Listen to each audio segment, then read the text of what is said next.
just barely catches it. Now Limon is going to try and overtake on Fonseca. Fonseca gives that one up, almost a little too wide there for Limon.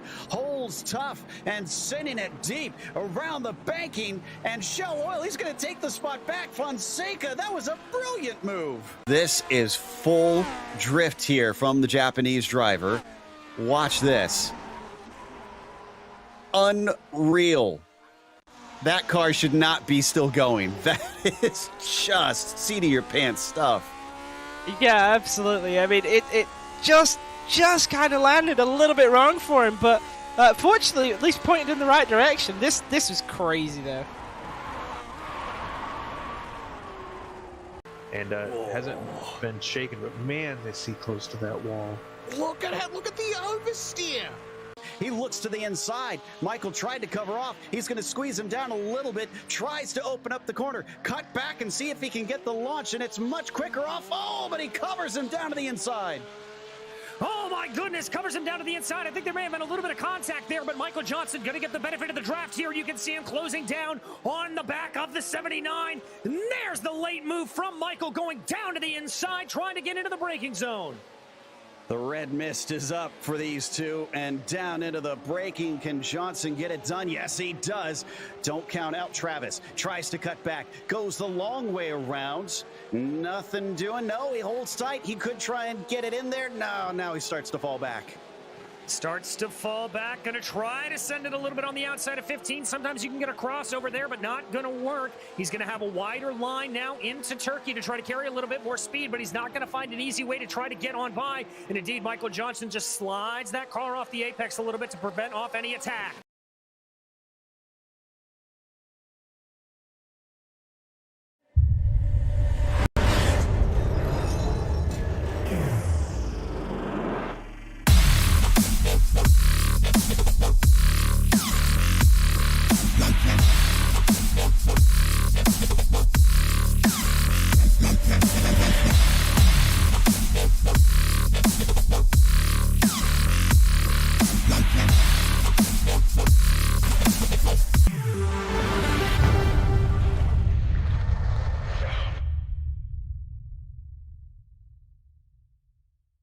Hey there, I'm Nicholas Dubois, co-founder of Advanced SimRacing. We are a Canadian company. So what we did here today is for a real petrol head. He's really passionate about cars, as you can see behind me. We did a turnkey solution for him based on his needs. We try to gather as much information as we can on our client. And like we did today, we install a D-Box system. We install ultra-wide cube control steering wheel. We try to provide the best quality for your budget. So let's say if you want a budget of 10 grand, we're gonna give you something that's the best for 10 grand. If you want 20 grand, then we always try to stay within your boundaries. We do try to make it as easy as possible. So the client, once we install everything, it's pretty much gonna be a turnkey. So he's gonna press start on his computer, and right after, we'll try to explain everything, how it goes, how it works, and then he's ready to go. Our aluminum is from USA, treated in Canada, cut in Canada. So we do sand all our aluminum piece just to make sure the powder coat sticks to it. And that's one of the reasons why we use powder coat, is to make sure you have the best aluminum finish in the industry. And our quality is beyond what you can get with any other competitors right now. We are really, really passionate about all the gear, all the cockpits, all the sim hardware, and that's why we want to create something that's really going to reflect our passion into our product. Come visit us at advancedsimracing.com.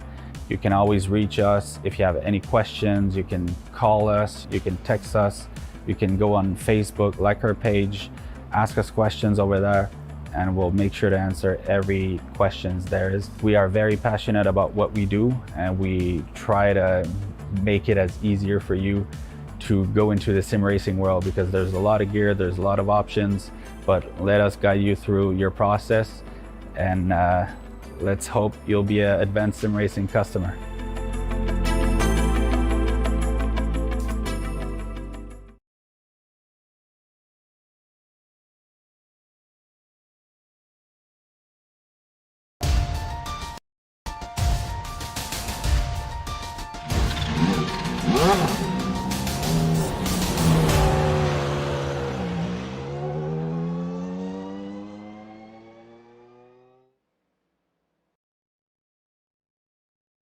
Today has been a big day for racing in the real world. Monaco, Indianapolis, and Charlotte all hold some of the biggest races in the world within the span of 18 hours. So fittingly, to wrap up the season, our drivers will go head-to-head at the last of those as we get ready to watch Round 10 of the PRL NASCAR Cup Series. And you'll see it all live here on the Global SimRacing channel. Hi, I'm Joe Peak, and with me in the booth is Samuel Ryman. Behind the scenes is our director, Zach Johnson, and he's using cameras provided by Dougie Beard. Charlotte is home base for the majority of NASCAR. Let's head to our track guide to see what this circuit is all about.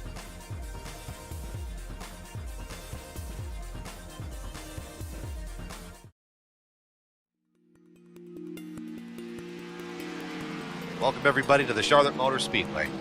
Even though it was built more than 4 decades ago, drivers still love to race at this 1.5 mile quad-shaped oval.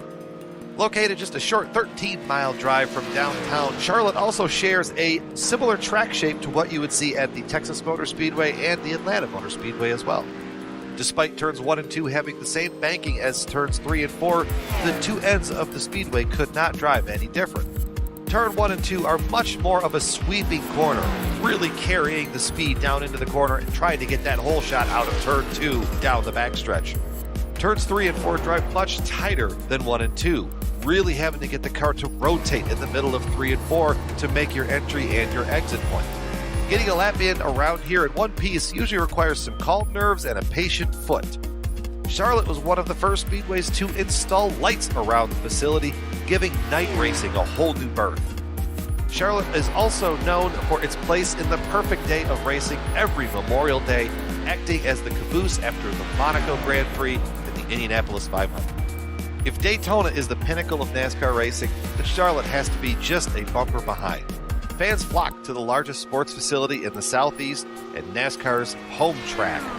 This has been our guide to the Charlotte Motor Speedway. Sit back and enjoy the show.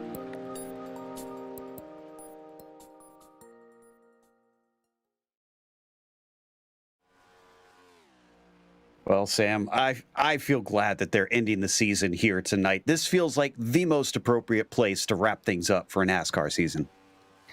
Yeah, it's home of NASCAR, and I mean, I've always had a bit of a soft spot for this racetrack because it's been one of the home tracks in my life. Granted, so have Snetterdome, Brands Hatch, Silverstone, VIR, Richmond, Road Atlanta, Atlanta, Daytona, and Sebring. But this one was quite special because even though it is a bit of a cookie-cutter racetrack, the racing surface is getting a little bit old and worn. They rescanned this a few years ago on the iRacing surface, and the track surface is getting a bit old and worn, so there's a bit of slip and sliding around. There's multiple lanes you could use. We're racing here. It's going to be a long race here tonight, so the racing line could change. It could be a dynamic racing circuit, and tyre wear could be a concern as well because these teams are all limited on tyres. Absolutely. And before we get to the racing itself, we want to remind you that our broadcast is brought to you by ASR. Owned and operated by passionate sim racers, Advanced Sim Racing designs and builds the sturdiest and most durable aluminum profile racing simulation cockpits available in the market today. Visit them at advancedsimracing.com. Our broadcast is also sponsored by RaceLab. RaceLab helps you to improve your driving skills. With modern overlays, race statistics, and a native VR integration, you can get the best out of iRacing. Start using it now for free at racelab.app. Today's broadcast is also proudly sponsored by ButtKicker. ButtKicker products add an incredible immersion and realism to any game. Feel every nuance and truly put yourself in the driver's seat. Check them out at thebuttkicker.com. And finally, the PRL NASCAR Cup Series is brought to you by NinjaTrader. Ready to compete against the financial markets? Supporting over 60,000 users across the globe, NinjaTrader provides award-winning trading software and brokerage services.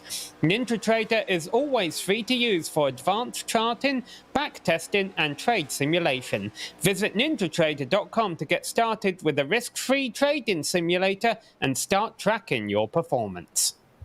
Well, with it being the last round of the season, as you can imagine, the championship is what's on everybody's lips. And for Abner Acosta, it's almost at his fingertips.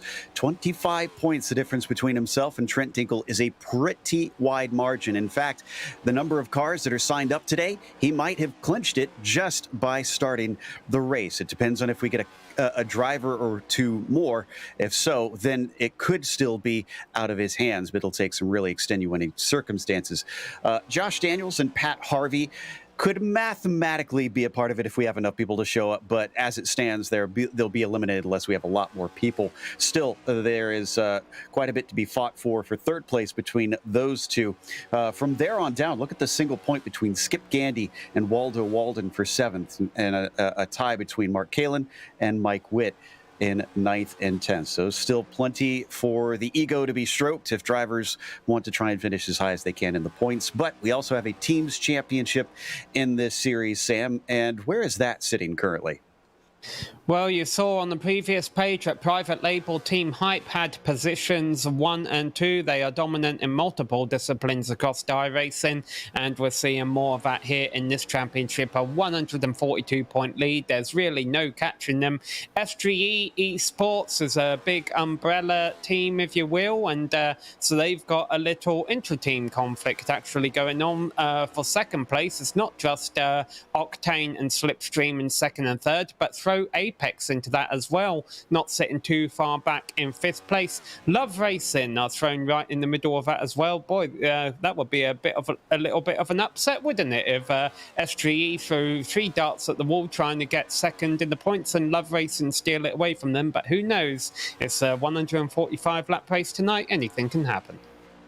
Indeed. And as you mentioned, the laps of that race, here we have our race details for this one, 145 laps, and they have 5 total tire sets. So we'll see if we get many cautions out there today. If not, then it should be pretty straightforward because it'll be more of a fuel race.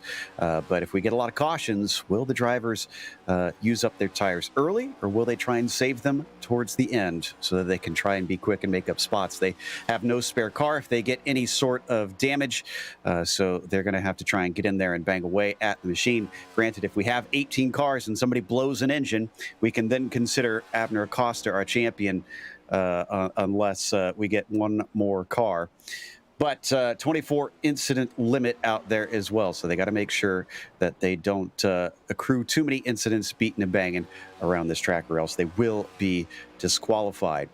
We're in the last little bits of the warm-up, just a little less than 2 minutes to go, and then they're going to head off into the qualifying session. But interestingly, Costa has arrived ready to fight, and he is on the top of the warm-up times here, Sam. But Trent Dinkle's not going to let him get away easy. He is less than a tenth of a second away from Abner in the practice time. So it looks like those two aren't just fast over the course of the season, but hot lapping has still proven very profitable for both of them. And with 90 seconds left to go in this practice session, we just seen Abner Acosta come off of pit road and throw it down into turn 1 here. Let's see if he can improve on that 29.9. Of course, it's not counting for anything right now. He's just testing the limits of a track, because a lot of these track conditions will likely carry over into the qualifying session. Normally there is a bit of a time jump when that happens, and that can affect the racetrack a little bit. I think he had to get out of the gas a little bit on the XF4 there. He looked close to the wall, and sure enough, it's a 30.2, so that's not what he would want to run in qualifying, although maybe he was just setting up for a good second lap here. So and having the car spin in front of you down the back straight is definitely not great either. But yeah, as you mentioned, Joe, it looks like we've just got an 18-car field, so that very much shows things in his favour, considering the fact he pretty much has to just finish 18th or so to clinch a championship. And with a 30.0 he ran there on the second lap, so it does look like, as qualifying is about to start in 20 seconds, that your second lap will be your faster lap. And you know, if he can start up front, then if there is early drama and he's in front of it, and you know, a couple of cars get taken out, that'll wrap up his championship very early. Absolutely. And we don't want to call it yet. Yes, I know we've just finished the warm-up and qualifying is starting. Drivers are still able to join this session until the end of qualifying. So once qualifying is over, if we still have these 18 cars, that means Abner Acosta is your champion here tonight just by taking part in this race. Let's see where they are in the race itself. Now, the other thing, too, is that it changes if they get if qualifying, if pole goes to Abner Acosta. There is a bonus point for the pole position, 2 bonus points actually for pole position in this series. And if Acosta takes that, that makes it even more difficult for Trent Dinkle to take the championship. Well, this is interesting. 2 different approaches going on here to qualifying between the private label Team Hyper teammates. The number 9 is already out there on the racetrack, as you can see on your screen. That's Trent Dinkle. A 30.002 was his fastest lap in practice, and here he goes starting his first lap. But here's the thing, he's out right at the start of his 5-minute session. I don't know if that's a smart idea, Joe, and I can tell you Abner Acosta is just rolling off of pit road now, and the reason why is because this is an evening race in the sim. It is 7:11 p.m. Sim racing time, as you will, and the track is only going to get cooler, albeit marginally so in these closing moments of qualifying here. So the later you go, surely the faster you'll go. Right now, Trent a 30.2. We know he can go faster than that. He ran a 30.0 in practice. I have a feeling we're going to see many of the drivers setting their fastest lap on lap 2. Well, let's see what Acosta, or what Dinkle does rather, as he comes around 3 and 4 down to the line. It does look like he is improving. Walden took the pole away, but will it be brief as he crosses a 30.080, and that is back to pole for Trent Dinkle. Papineau goes about a 10th and a half behind. Hudson gets closer. He's on the front row, less than a 10th between them, but I believe Acosta is just finishing his first flyer. Again, will it make a bit of a difference? The track being a little bit cooler. That's a 30.3, but of course it's kind of a throwaway lap at opening lap. Down to the bottom of the circuit through turns 1 and 2, using up all of the racing room on the exit there. Now powering down the back straight, 185, almost 190 miles an hour as he headed off into turn 3. Once again, getting down there all the way to the bottom, apex in the turn nicely. What is it going to be? Across the timing line, it's a 30.006, and that is pole, at least temporarily. We'll see if anybody else can stop him. We still have guys who are very fast out there. Josh Conker has not set a time yet in the 54. He could upset things, and we need to stay patient here. But if Acosta gets those 2 points, unless we get now, I believe, 2 drivers that show up, then that is the championship right there. So waiting for Josh to come across the line. And this should be a flyer for him, 30.2. As we mentioned, it's probably not going to be the quicker of the laps, and as expected, that's down in 12th. We still need a lap from Eric Hogg and Charles Sumner, who are both out on track. So it looks like we might not have any EOL penalties tonight. I'm also keeping an eye on the 67 of Pat Harvey. He's actually about to cross the line right ahead of Josh Conker, and I'll let you know what his time is. He ran a 30.06. That's enough for 4th fastest. Josh across the line, also a 30.06, and that actually pushes Pat Harvey back down to 5th. Conker goes to 4th, so that doesn't take the pole away from Acosta. And Hogg has been fast from time to time. It'd be a bit of an upset if he wound up on pole position. Sumner's second lap, good enough for 7th. Excellent job for him. And then down to the line for the 89 car. What has he got underneath him? Well, he ran 3. He ran a 30.08 in practice, Joe. If he runs a 30.08 here, he could be as high as 6th, or he could be as low as 9th. It's true, and it is very close out there.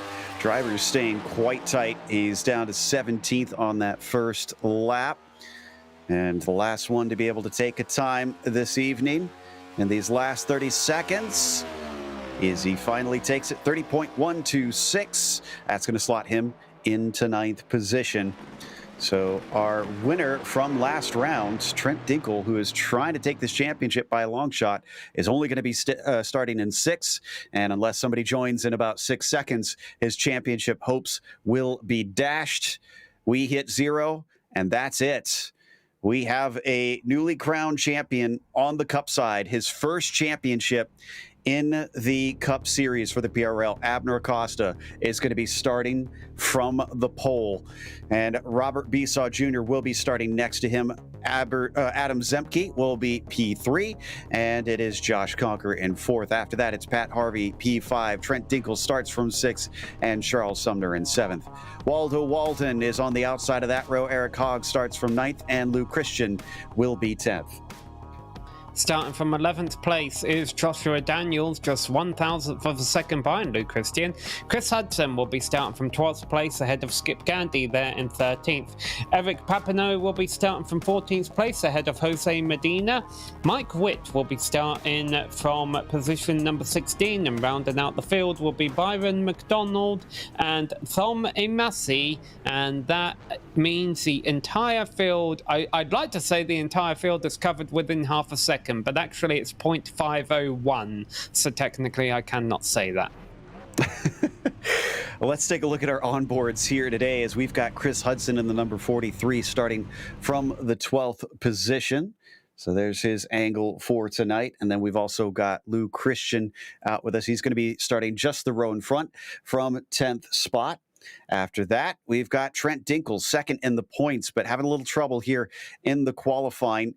Only starting from 6th today. Doesn't mean he's out of the hunt for the win, which I'm sure he'd like to end on a high note for that. And finally, we've got Eric Hogg out there with us, starting from the 9th spot. Well then, a bit of a small field here to finish, but still enough to put on a good race for this evening under pretty nice conditions for the drivers. Only 82 Fahrenheit on the track. Is that going to make tires a little bit less of an issue, since overheating maybe not as likely? I mean, it's definitely nighttime conditions, so like you say, that could make them last. They do have 5 sets of tyres, and the race is going to be rather short. It's going to be 145 laps or 90 minutes, whatever comes first. So they'll be able to, they shouldn't run out of tyres, I would imagine. I really think it depends on what kind of, how the cautions go, Joe. What kind of race are we going to see? What kind of strategy? You know, these 18 drivers that have been racing each other through the whole season, so hopefully I want to knock on wood here and make sure I'm not jinxing anything, but if they can keep their cars underneath them, if they have a stable fixed setup here, we should get a lot of green flag running in, and then we would just see probably 2 pit stops, I believe. It would just be a 2-stop race to get us to the end, but chances are we will get 1 caution, and that'll throw everything a bit of a curveball anyway. Well, the guy that's going to be hoping for a caution is Pat Harvey, because he's just lost his internet connection. By the time he rejoins, even starting from pit lane, he's likely to, if not lose a lap, be close to losing a lap, and I don't see him back in yet. So we're only going to have 17 cars at the start, and that's one of our top 10 that has just dropped out. So most of the field gets bumped up a spot. The iRacing pace car getting ready to pull in. There it goes. Abner Acosta. Can he crown things with a 5th win of the season? He has to wait for the green flag on the initial start, and there it is. Green flag is out for the final race of the season and the PRL NASCAR Cup Series, but it's an excellent start for Besaw Jr. around the outside, carrying a lot of speed. Question is, will it be enough with the momentum off of 2? And it's not looking like it. It's a longer line, and he slots back in a second. Yeah, I don't think it was as much as Besaw getting a good start. I think Acosta actually got a little bit of wheel spin, which is kind of surprising when you're the pole sitter and you're on brand new tyres. But yeah, it didn't look like Acosta got the best jump, and he's pushing up wide a little bit. Oh, and it's through the grass, or through the AstroTurf rather, goes the 98 of Charles Sumner, but he's able to recover it. Oof, and we saw this in the iRacing eNASCAR Coca-Cola series, where turn 4 looked diabolical for a lot of drivers. So many of them have to cut through the grass to try and save it. And looks like Sumner was able to keep it from becoming a wreck, but he lost a lot of positions in the meantime. Still have some side-by-side racing between Zimke and Dinkel, and Zimke and Dinkel have come together immediately here. Big hit for Dinkel. And that is with Byron McDonald. The 57 of Zimke lies prone across the track. That was a very fast caution. Not exactly sure what happened there. Let's see if I can pull up a replay. I think Dinkel maybe caught the wall, and they're side-by-side racing. Yeah, he bounced off the turn 4 wall. He just got up too high, slid into the wall, and came down and collected the car underneath him. We haven't... Oh, Pat Harvey just reconnected. Oh, there was an incident in front of him too. One car stepping out in front of him. So yeah, turn 4 really being the trouble zone here in the early stages. And again, a couple of hard hits there. No spare car, no free repair. I think we might have lost a couple cars here. But yeah, the 54 slides up, and you see him drifting as well. I wonder if a 54 sliding up high there kind of took the air off of the nose of Dinkel, and that kind of contributed to that. Yeah, well, he was blinking too, unfortunately, Conquer in that 54. But here's the second hit. Oh, yeah. I think you can call it night done. I just looked over, and Dinkel has retired. That is not the ending of the season he was looking for. I think he wanted to try and take as many points as he could, even if he was not able to take the championship from here. But it was not meant to be in the end. And Massey is in pit lane. I'm not sure if he got a piece of that. Car looks okay from my angle. Zemke definitely got a big chunk of it, so he's taking repairs. And Charles Sumner is coming back out with what looks like maybe a 2-tire stop or something. Not sure what that was about for him. Regardless, we still have the rest of the field out and rolling, getting restacked, and an early caution is going to allow them to try and regroup and see if they can get a better handle on this course. Yeah, sometimes if you're not comfortable with your position, I know I've done this in a few league races, I'll come down the pit road just for the heck of it so I can kind of drop to the back. Maybe Charles Sumner was thinking, I had a bit of a moment, I might want to drop to the back here. But all of a sudden, we have gone from a moderately sized field. 18 cars is still a good turnout, as P3 of Conquer there is blinking a little bit. And already we've lost a few, so that's diminished the field size a little bit here. But what I really find interesting, Joe, is the fact that we only had about 2 green flag laps, and both times we saw cars getting sideways off of turn 4. So hopefully that's an issue these drivers will soon get under them, and we'll see a bit more stability there so we can get some good racing in this time. Well, Waldo Walden just stopped in pit lane for what looks like a splash and dash. Now, he was well up the field. I wonder if he's expecting a lot of cautions here today and is trying to stretch this out as far as he can go. Also, Byron McDonald was given an EOL, but he's got a meatball flag right now, so he's probably in pit lane for quite some time. In fact, look at the state of that car. I don't think we're going to see him back out on the circuit for a little while. And we still have another lap and some to go as the lights are still on. So not seeing the drivers get double file quite yet. But man, Dinkel, looks like Harvey's back out there. So Harvey is going to at least be able to get up to 17th once he overtakes Dinkel's laps, which should be pretty quickly here. Actually, I think within the next 2 laps, he should be past that number 9. But then from there, it's going to be a lot more tough for him to try and get some positions. So we'll see if things get a little bit better here once we get going once again. But yeah, Sam, like I said, I believe both in the trucks here for the PRL and then also for the NASCAR series, even the top drivers look like it was extremely difficult to keep the car from getting loose off of turn 4 at this track. So I don't know if I'd put this so much on the drivers. It just seems like this is the nature of this track with this next gen car. Yeah, and also let's not forget this is a fixed setup series, so if they have a setup that's a little bit loose and they've all got to deal with it, they've all got to drive around it.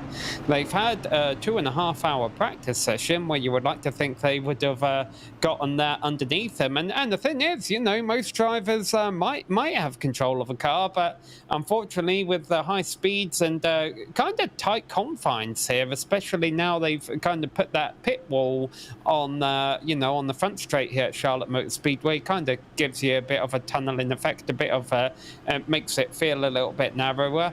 You know, all you need is one car to make a mistake, like we saw one car drift up into the wall and all of a sudden 3 cars are out of this race. So you know, hopefully that was just a one-off. We'll get some green flag racing underneath us here, but already down to 14 cars on the lead lap or in the race even on lap number 6. Well, you could say 15. Harvey's out there. he's just not on the lead lap, and he's the only one probably hoping for a lot of cautions here so that he can get back in the game. That was most likely not his fault unless he somehow accidentally hit F4. But we're already getting green flag racing once again. Big jump there from Acosta, and Conker follows him through. Besaw Jr. just basically caught napping, and now Josh Daniels is up and in it. I think Daniels has a good shot at overtaking Trent Dinkel here in the points if he can get a good enough finish in this race, but he's going to have to fight Besaw before the end of it as they run side by side. Side by side through turns 3 and 4. We haven't really seen a clean execution of turn 4 yet, so what's it going to be like side by side this time around? Looks like all clean this time. Well done. 7 laps in the books. It's Acosta leading Conker, and then this battle for third. And just like that, Pat Harvey moves into 15th with nobody else in front of him, which means he will get the lucky dog if we get another yellow, unless someone gets lapped in the meantime. There you see the 77 of Josh Daniels still trying to keep up with Conker after they both overtook on the number 3 of Robert Besaw Jr. Look behind them. Nice battle between Lou Christian and Eric Hogg. And Eric up 4 positions since the start, but that's eclipsed by Daniels in front of him, who's been up 8 since the start. And up 5 now is Chris Hudson. He just made the move last lap on Skip Gandy in that petty number 43 car. And we're watching the battle a little bit further back in the field here, but I'm keeping an eye on Chris Hudson because he's actually thinking about taking 6th place in the not too distant future as well. The 24 of Medina trying to challenge on Papineau, but they've also got Mike Witt back there in the number 26, going to go low. Ooh, a little bit of the blue and white line for the 37 of Papineau. Thankfully, he caught the car, and off the corner, the race continues as they go wheel to wheel. As the high line looking just as viable here today as the low line once they get up to speed. Certainly looks like it, but Medina starts to fall back here off of 4, and in fact, he's now got Sumner inside of him. And Chris Hudson up into 6th place. Some cars look like scraping the wall entering turn 1 there as the number 21 of Lou Christian trying to work a low line underneath Chris Hudson. This is going on for 6th and 7th place, but as this happens, it kind of forms a bit of a train behind them, and the top 5 able to pull away a little bit. Put the leaders about 2 seconds ahead of this battle right now. And here we go, the 43 wandering up towards the outside wall. We saw that ending carnage earlier. You've got to be careful. Even though this is a small field size, if Hudson had not kept control of his car there and had pancaked the wall, we could have had a very similar incident. Ooh, trying to drift up. Ooh, that was really close. Christian barely clear of Hudson, but his spotter called it just right, and they did not clip. Otherwise, that, again, could have been a pretty big accident right there.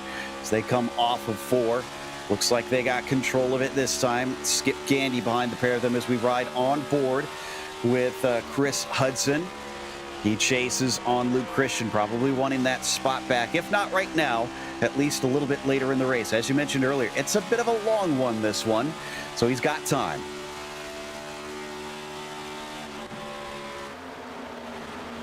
He has a good poker face there. I would imagine he would have been a little bit upset about being cut off like that. But, you know, you can't really get too mad at other drivers right now. It's lap 13 of 145, and a lot of these drivers probably know each other as well, so they're that doesn't mean there won't be discussions post-race, but hopefully they should all be amicable about it.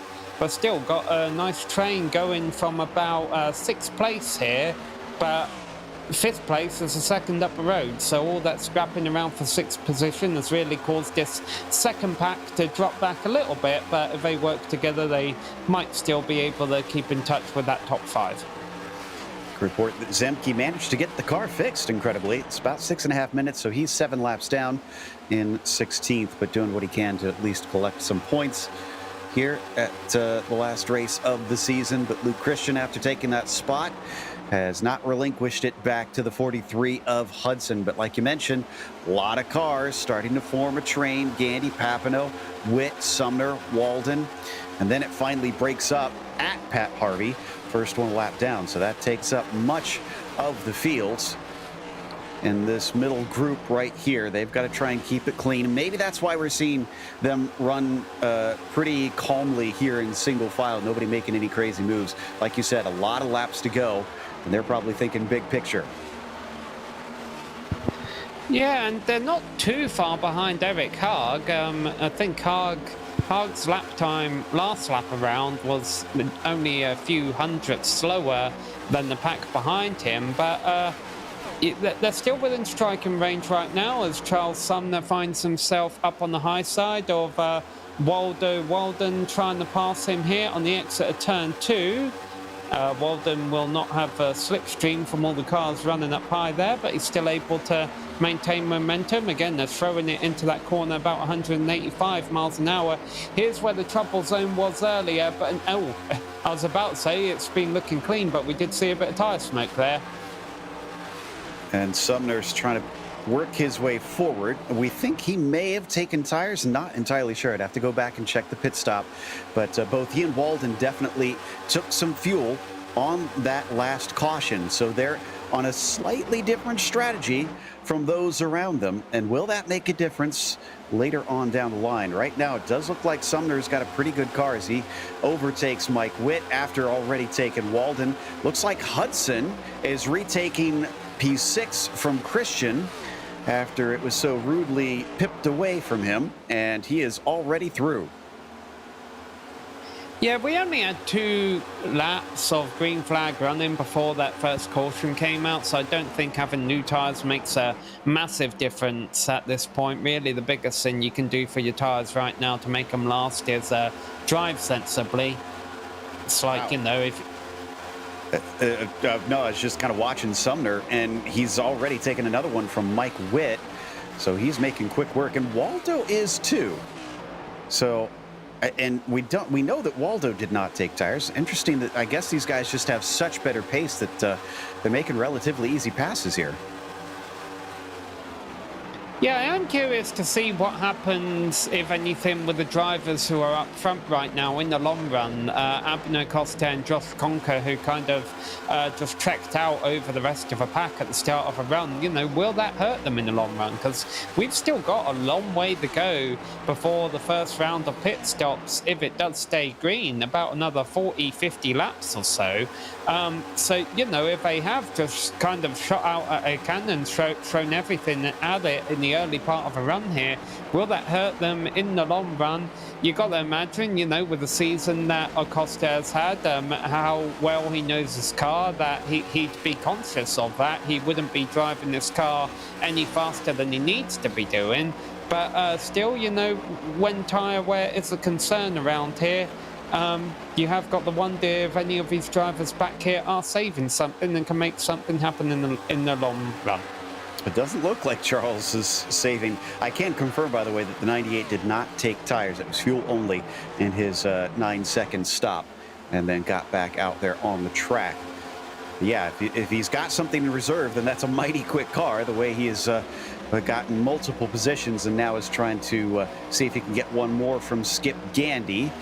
They are also chasing on Lou Christian, who once the 43 got past him, has not had the same issues of a train of cars stacking up. He's starting to stretch away. You can see the gap there on your screen now between the blue and red 43 and the orange and white 21 of Christian.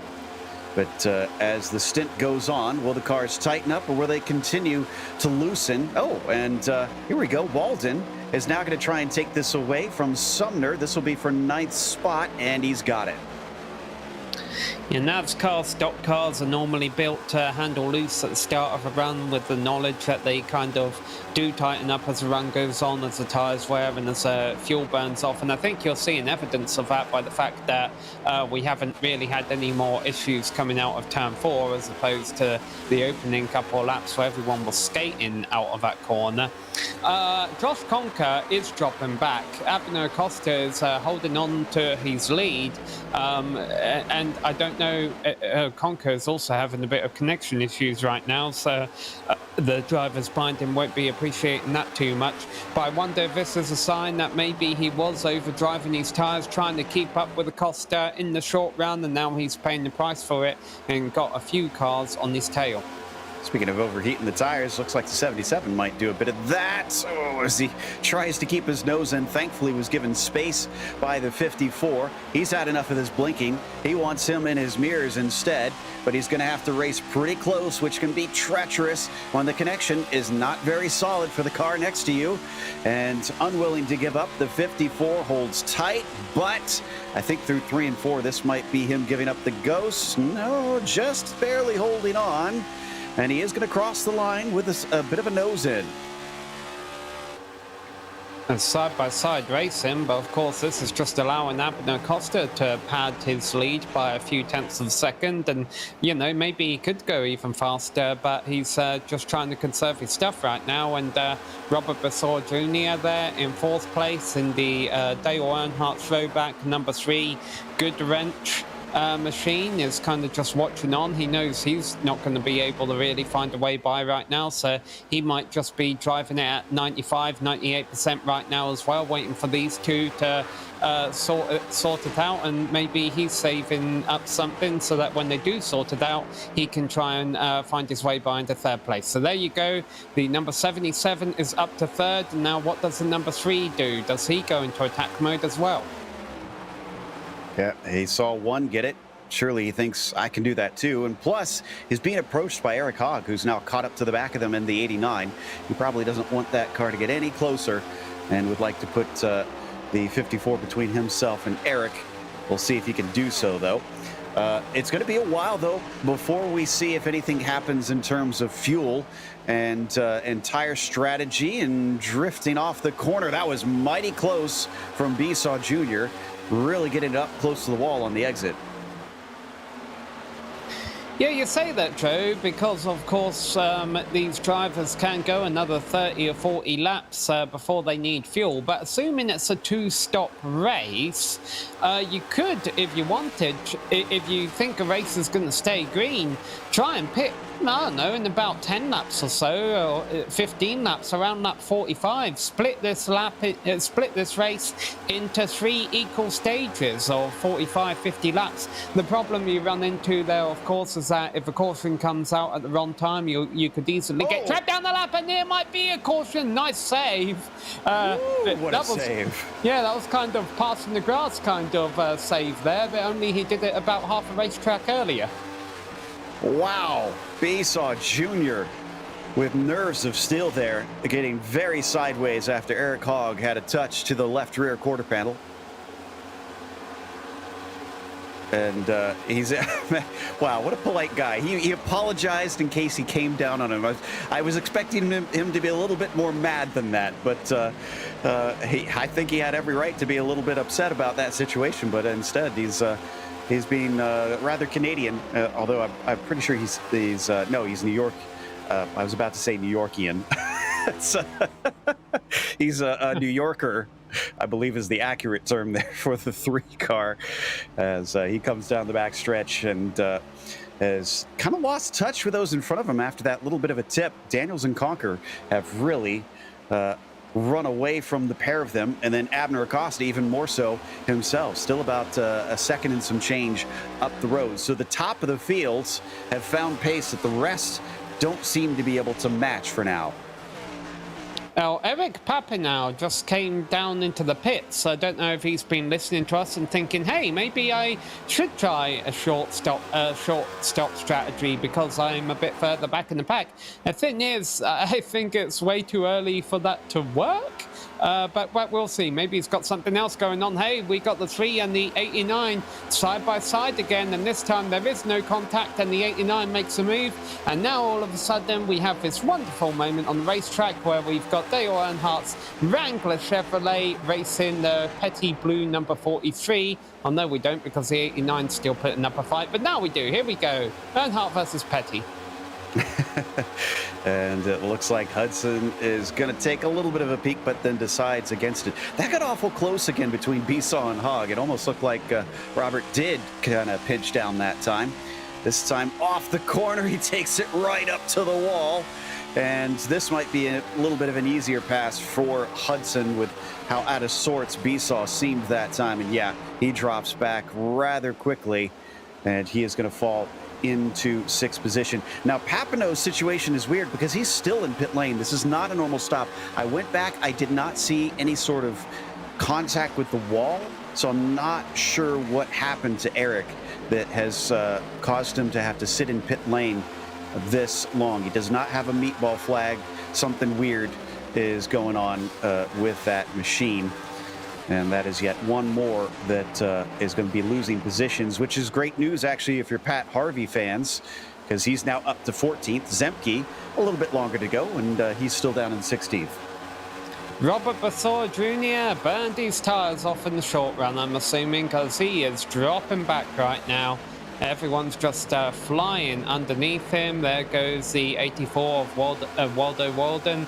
Charles Sumner and Skip Gandy might dispose of him as well soon. Now, if those two get by, then there is a bit of a gap he can kind of filter into. But yeah, the number 3 going the wrong direction, and the problem is we're only halfway through the run.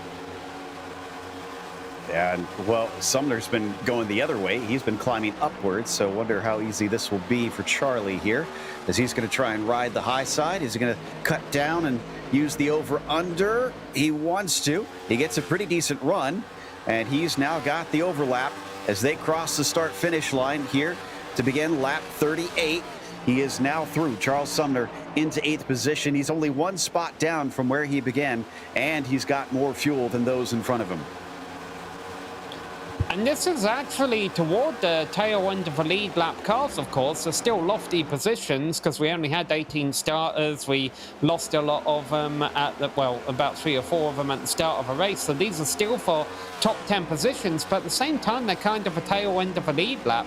Now, the nice thing if you're Abner Costa is the fact that this lower car count does mean there should be less lap traffic during this race. We do have some beat-up cars up there, but I don't think the leaders are ever going to find themselves in a situation where they're going to have to deal with a ton of lap traffic racing each other for position.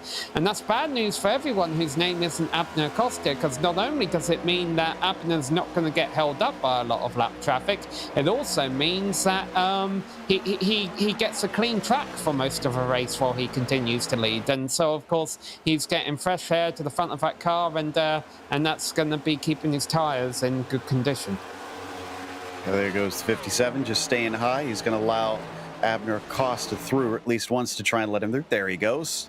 Lifts coming through the last couple corners and allows him past. Now, the real question is going to be, based on what we're seeing so far, Sam, because this is a pretty decent green flag run that we're getting, who's got the better tire management? Because Daniels is catching slightly. Some of that may have been some of the traffic there with Zemke, but he got it down to 9/10 of a second briefly. It was at 1.1 before. So if Daniels is better on his tires than Acosta, maybe later in the runs, he could start to catch up to him. But that's going to be difficult because Abner's been kind of known for really taking care of his stuff on these races. Yeah, I'm keeping an eye on that time, though. Daniels has eaten into that lead of Acosta a little bit by about a tenth or two. I don't know how much of that was lap traffic induced. And also, even if Daniels does catch Acosta by the end of a run, he's still got to pass him. Now, I am curious to see how many drivers opt to come in around lap 50, opt to come in early, on the basis that, you know, they can make it to the end on one more pit stop and try and split this race into about 3 stints of 45, 50 laps or whatever.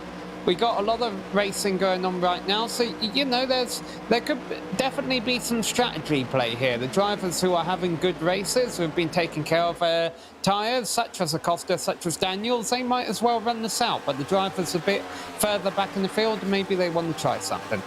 Now we're getting some interesting information about Bissell. Could we hop on board the 3 car and ride for a lap or two? Because we're hearing that he might actually be shifting in the corners. Surely that's not something you do here. As boy, Sumner took a lot of grass there. Oh, it's a possibility. Okay, he's going from 5th to 4th. Yeah, and of course that's something that you never would have had before in NASCAR, because until this year NASCAR stock cars had all been 4 gears, so you know gears 1 and 2 and 3 only existed to get you into gear 4, whereas now you've got 5 gears where 4th gear can be a racing gear in the turns. So obviously the tyre wear's bad enough. The lap times are only about a second off the pace of what they were at the start, but obviously that's enough where they a couple of the drivers are opting to downshift in the long run here.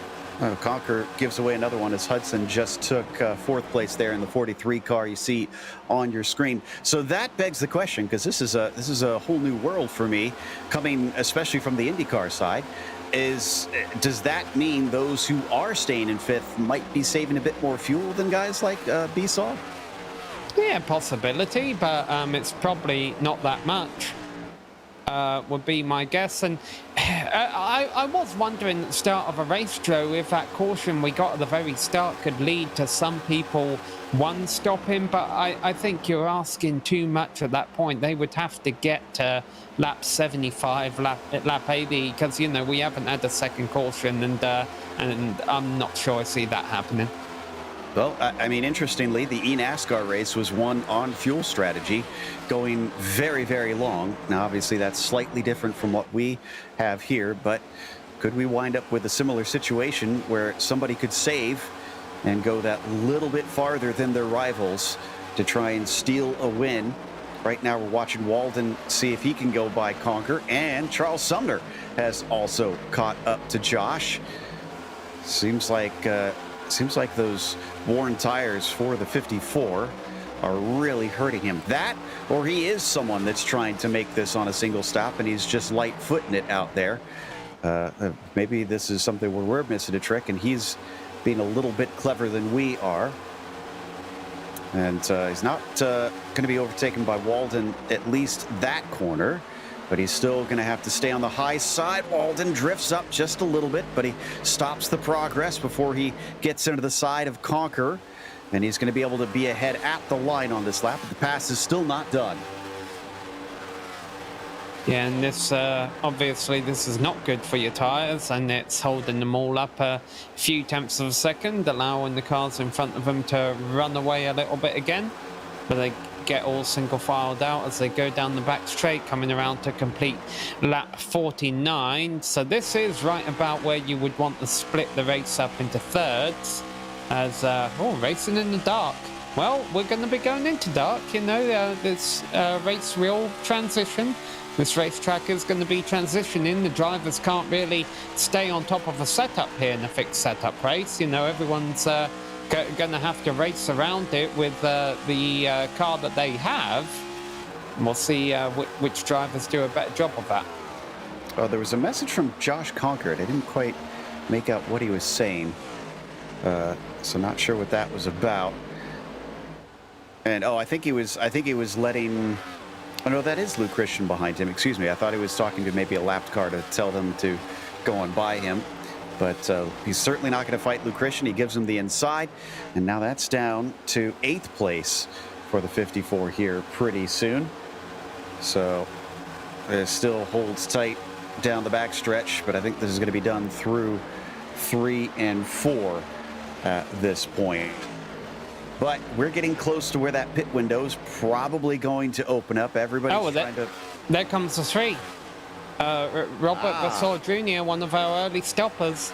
And I can't say I'm too surprised. He was one of the drivers who was going in the wrong direction, so put some new boots on it. Yeah.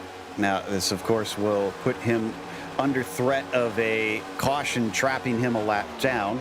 But it sounds like Waldo is going to be the next one in. He's just announced he's pitting in. And he is certainly coming in quite quick. There you can see him trying to get to the line, locks him up, but looks like he hits the pit limiter in time. I believe Skip Gandy also coming in. Yep, Skip Gandy hits the cones and is searching for his pit stall. Sumner, who we believe is one of those able to go that little bit longer, stays out. He's up to 5th now. Oh, and Gandy's overshot his pit stall. Oh. I was kind of hoping it would work out for him in that number 20 car. He'd have been running quietly at the back there.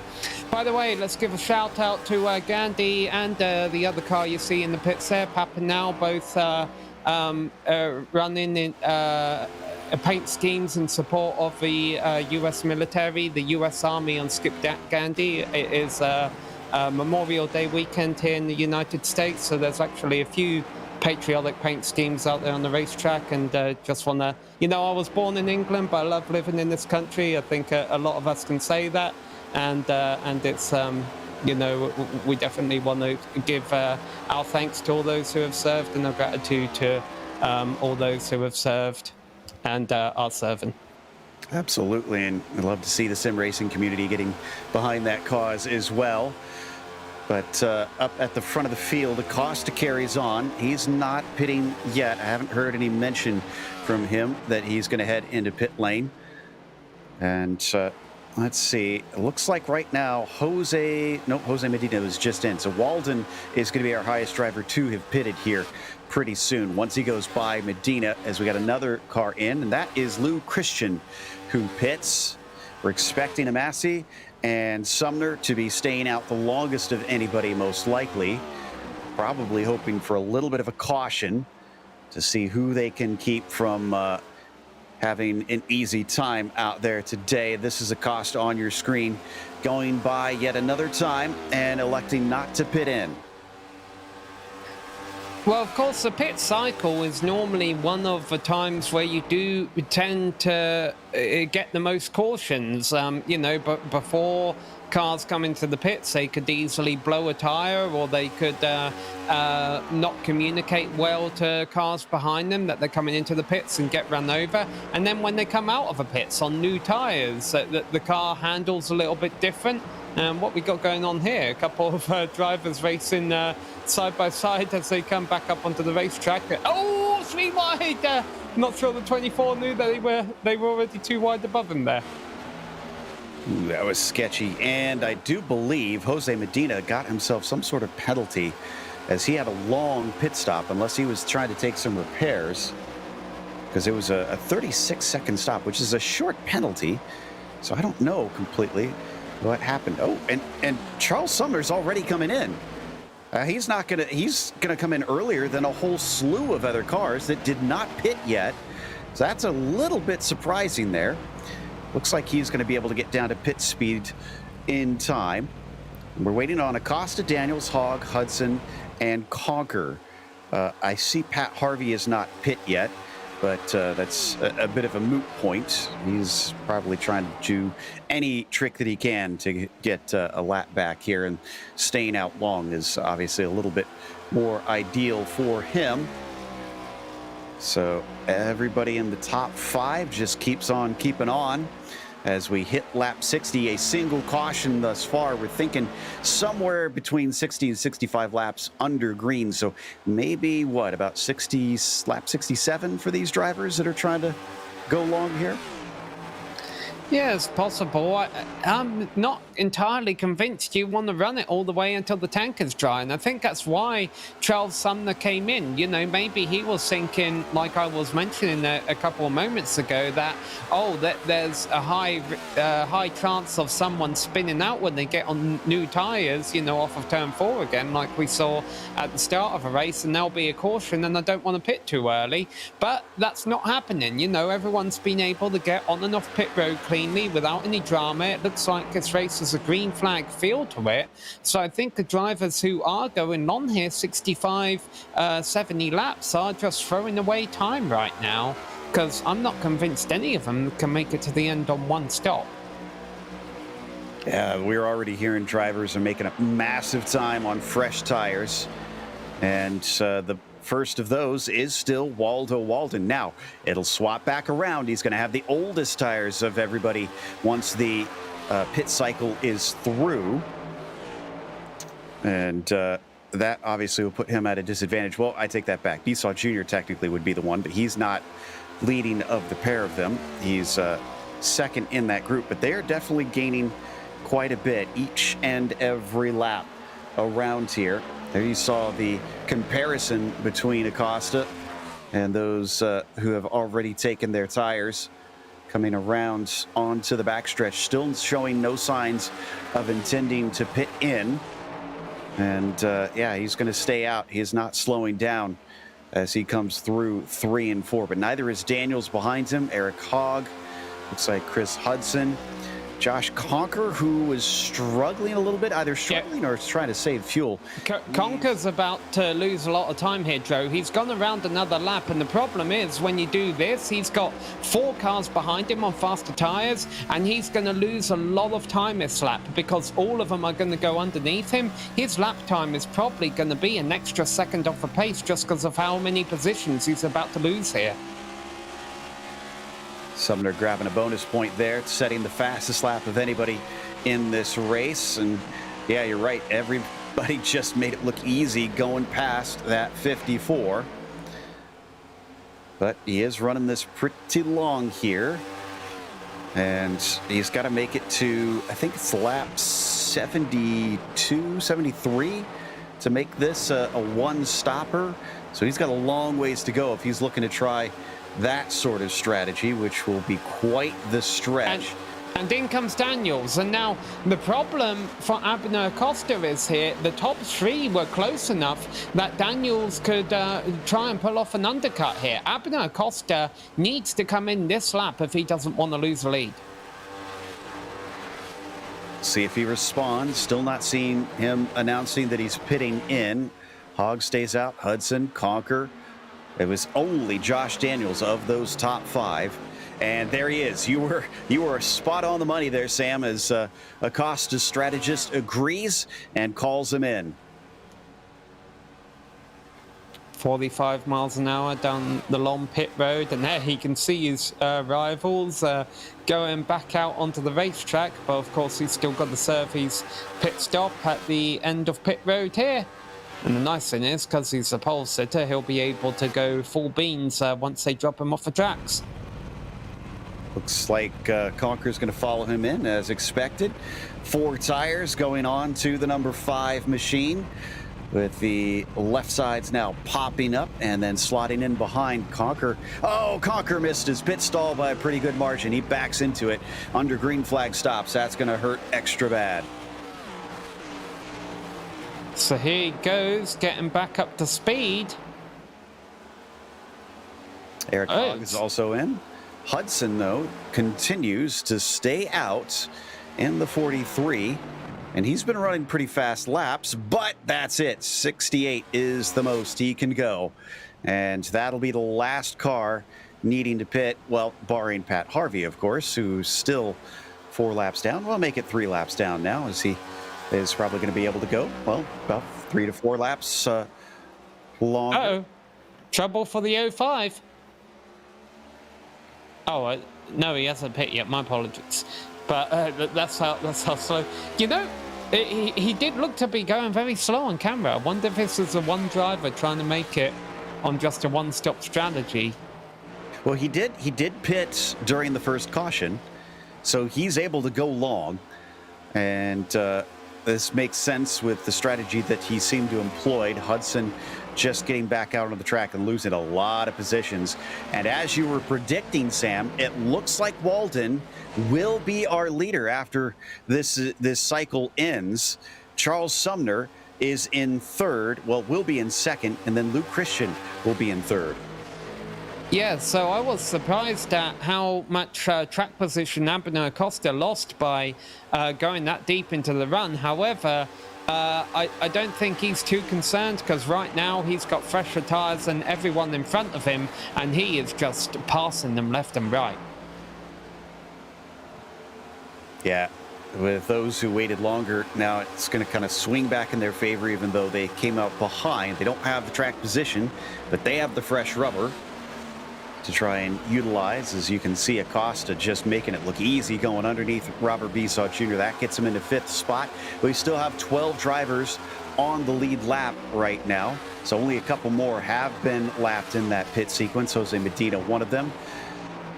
Tom Amassi, and Pat Harvey just announced he's going to be pitting in, so that's that lapped car that we mentioned. But Tom Amassi still stays out, and he's got about 8 seconds over Walden, but that gap is coming down very, very quickly.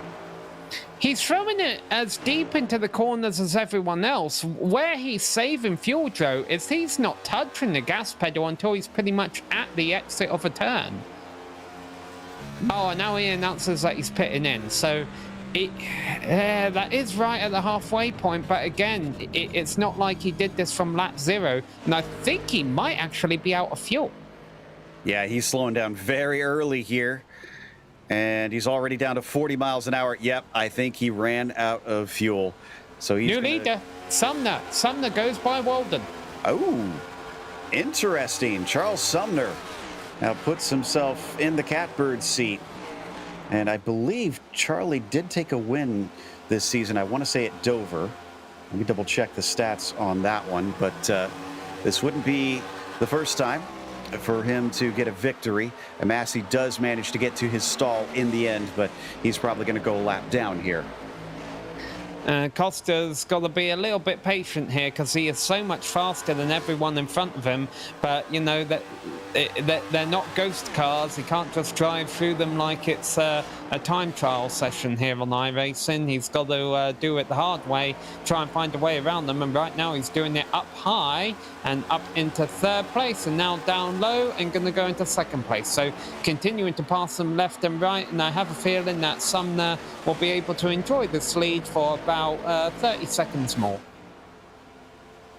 Yeah, it looks like Acosta's on rails right now, just clawing away at the number 98.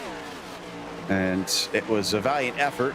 Even still, we could get a caution pretty soon, and that'll give Charles a lot of track position.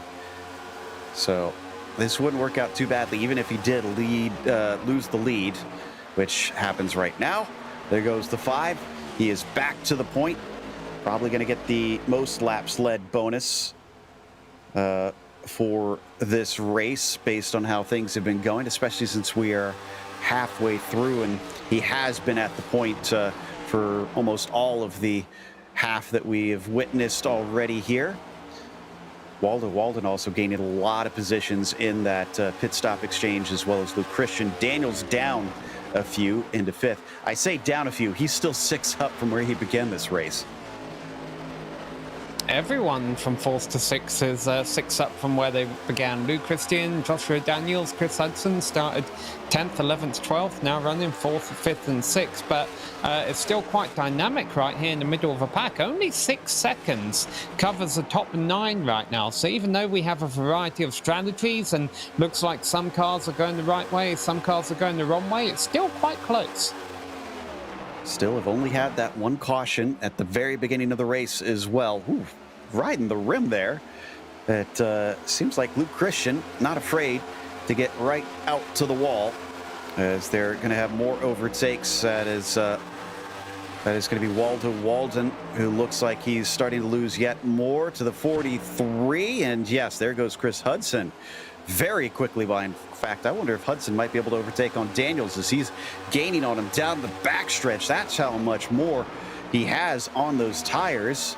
Into the braking, runs out of time as they go too wide there with Charles Sumner. Going to get a little bit boxed in here, will the 43, so pass can't happen yet, but it's looking like it'll be sooner rather than later. And these laps getting clicked off in a hurry. We're right at the 45-minute mark, so if it was a timed race, we'd be halfway right now.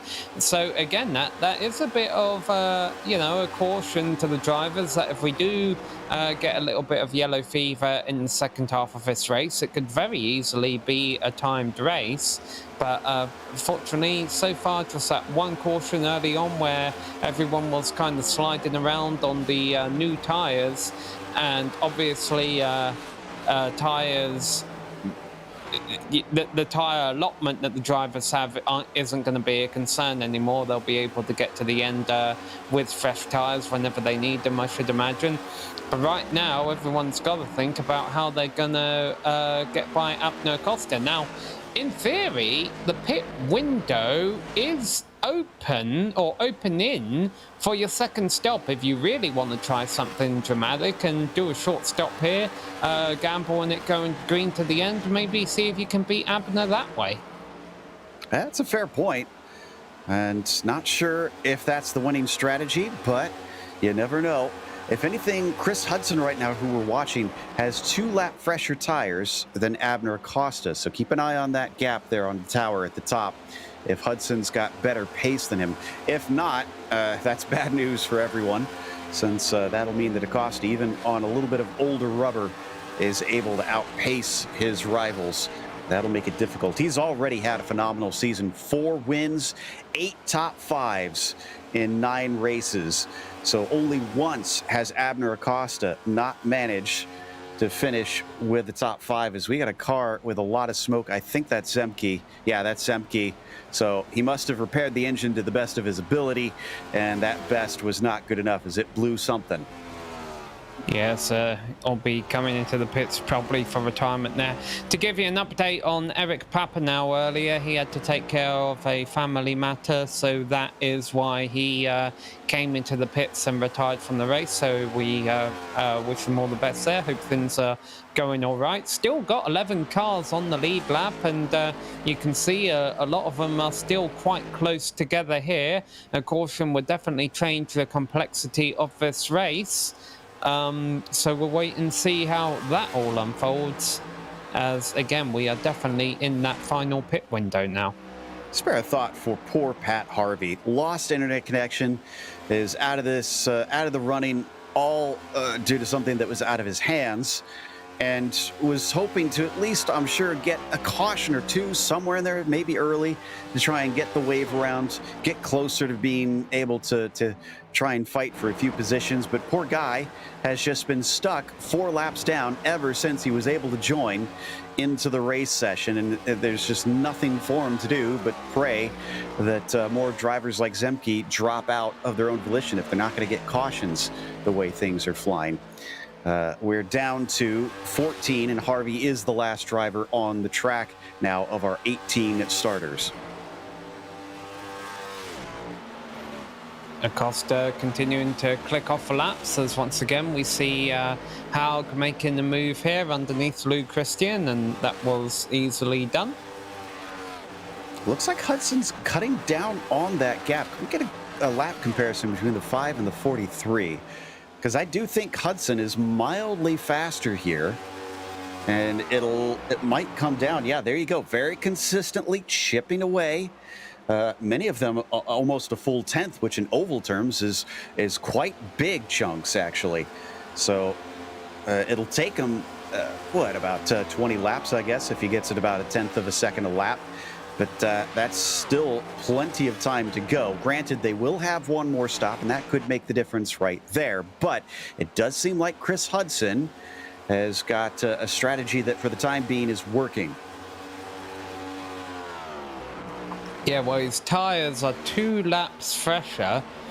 But here's the thing, we saw Chris Hudson in a lot of aggressive racing earlier on, side-by-side racing, whereas Abner Acosta has been up there running a clean race up front all race long. It does make you wonder if Hudson hadn't, been mired back there in the pack in all the traffic from his 12th starting position, would he be up there with Acosta right now? So if I'm Abner Acosta, I think I am a little bit worried about the pace of a 43 car right now.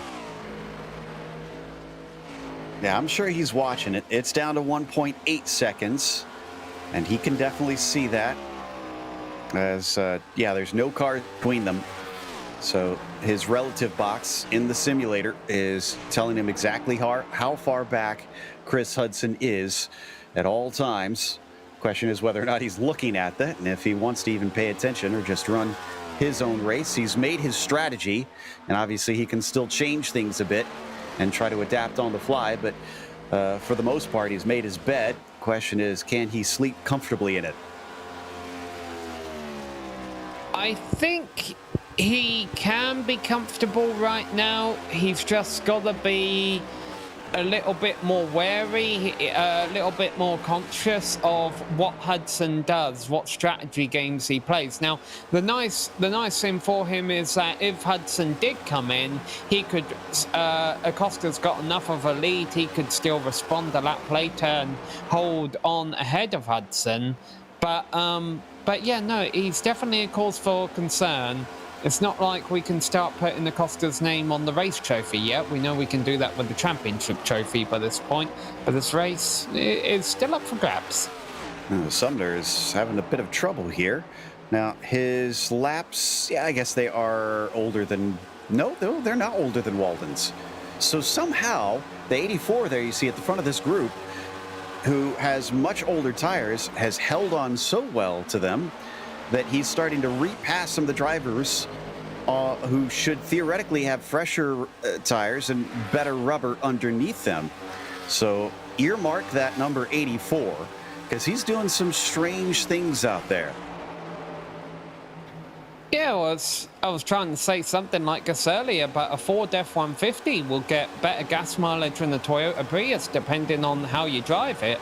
You could have newer tires, but if you go at them aggressively and wear all the new off of them quickly, someone who might have older tires that does a better job of taking care of them in the long run, that's still going to pay dividends, 30 laps down the road. In the meantime, Eric Hogg, though, doesn't really care what Walden has in tires because he's got way better tires. But even with tires that are about 15 laps fresher, he's having a hard time. The 89, can he finally get this done? Yeah, he sends it in deep. There's the superior performance of the fresher rubber, sending it into the corner. That car looked like it was going to stick no matter what he did, and that moves Eric up into the 4th position. Now, he has actually been gaining on the leaders here for a bit. He's on about the same strategy as them, but he's a ways away from both Acosta and Hudson, so that's a bit of a long shot here. He's got a lot of ground to make up. Yeah, Sumner reporting that he used too much tyre making moves at the start of the stint. So yeah, again, you may feel like Superman when you come out of the pits on those new tyres, but if you go full beans, they're not going to last that long.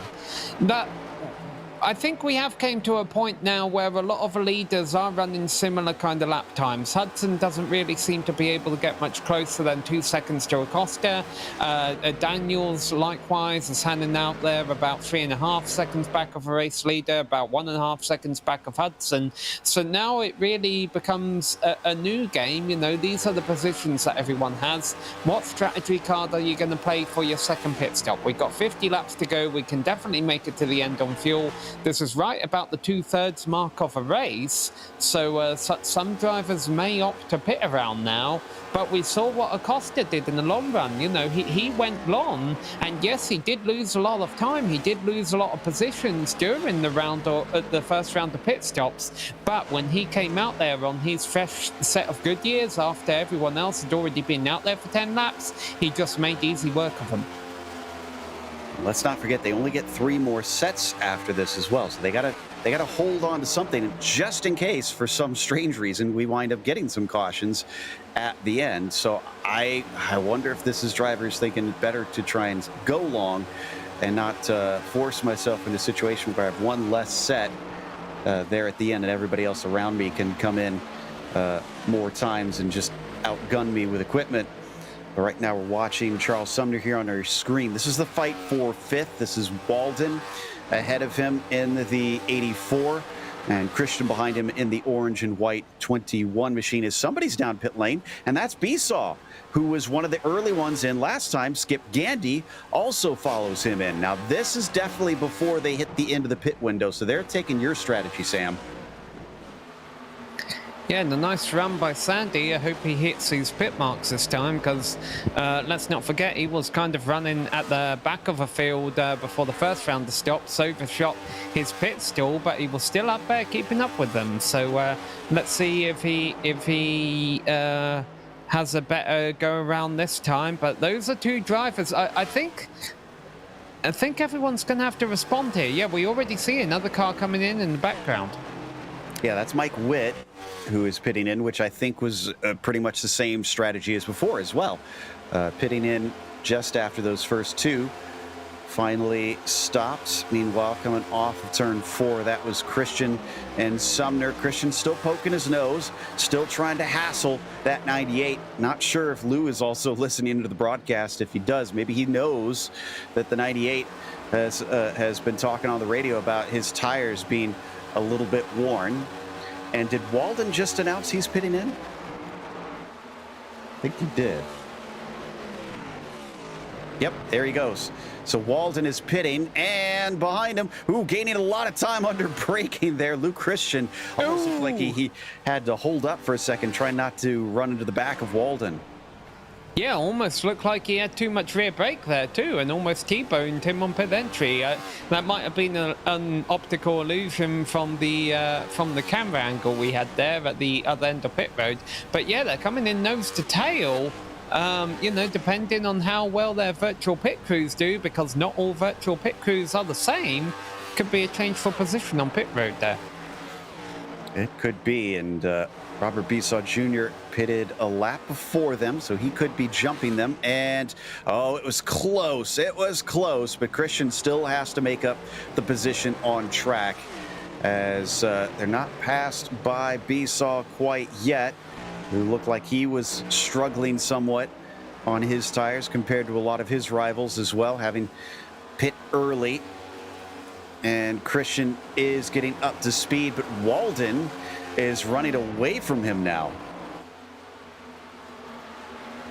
Yeah, to emphasize on the not all pit crews are the same virtual-wise, I think it's a little bit of a randomizer, isn't it, Joe? Correct me if I'm wrong on this, but some pit stops can be up to, you know, a few tenths faster or slower. Now, don't worry, people who are thinking about getting into iRacing. Your iRacing pit crew is never going to screw you over and give you like a half a minute pit stop for the heck of it. But you know, there's a little bit of randomization built into it. Just it emulates the real world, you know.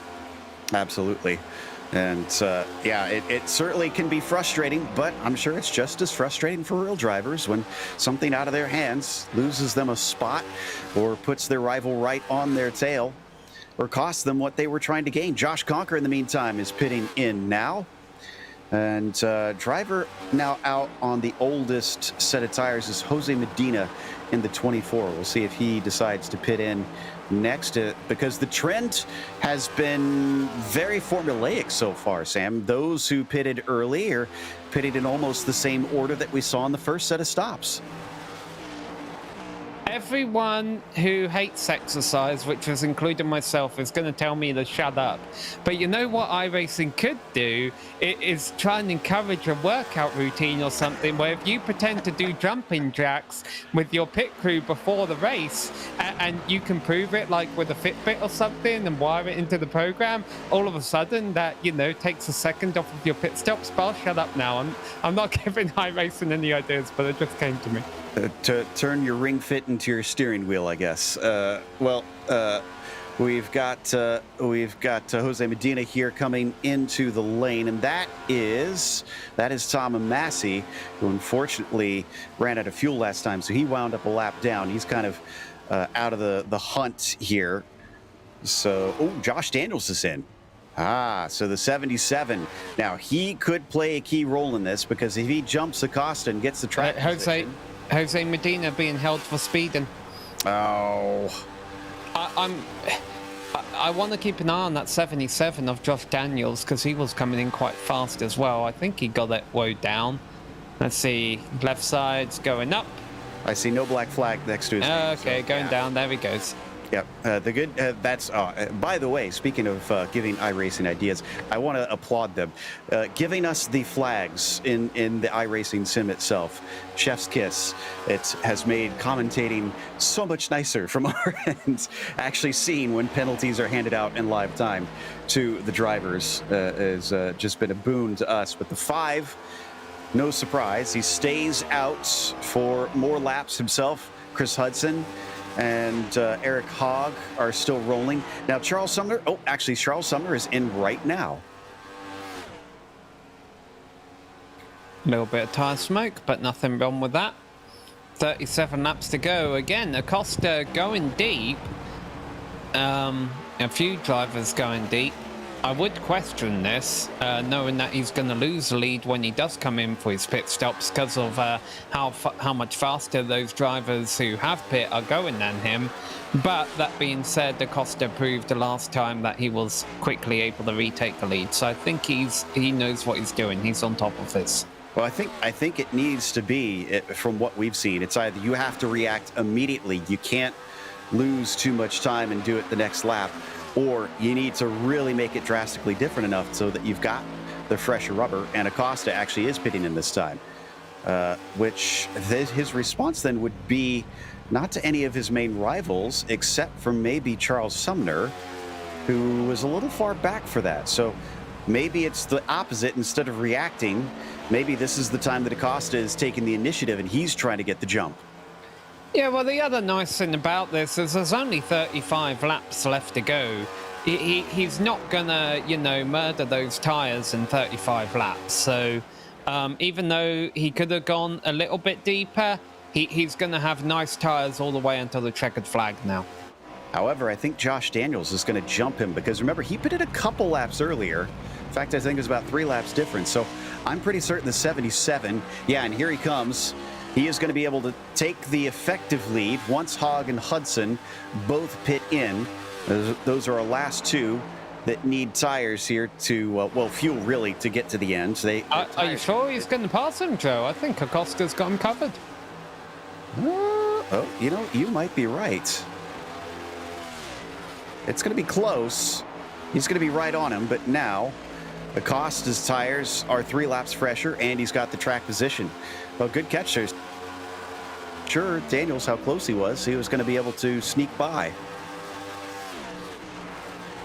All right, so how much longer does Hudson go here? I think it looks like he wants to go a bit longer. And the reason why is because even though he knows he's losing time to Acosta by doing this, he's hoping that Acosta will burn off his tires in the next 5 laps or so, and that when Hudson comes in, he'll have the better tires all the way to the checkered flag. It'll only be about by a 10th or 2 a lap or so, but maybe that will be enough.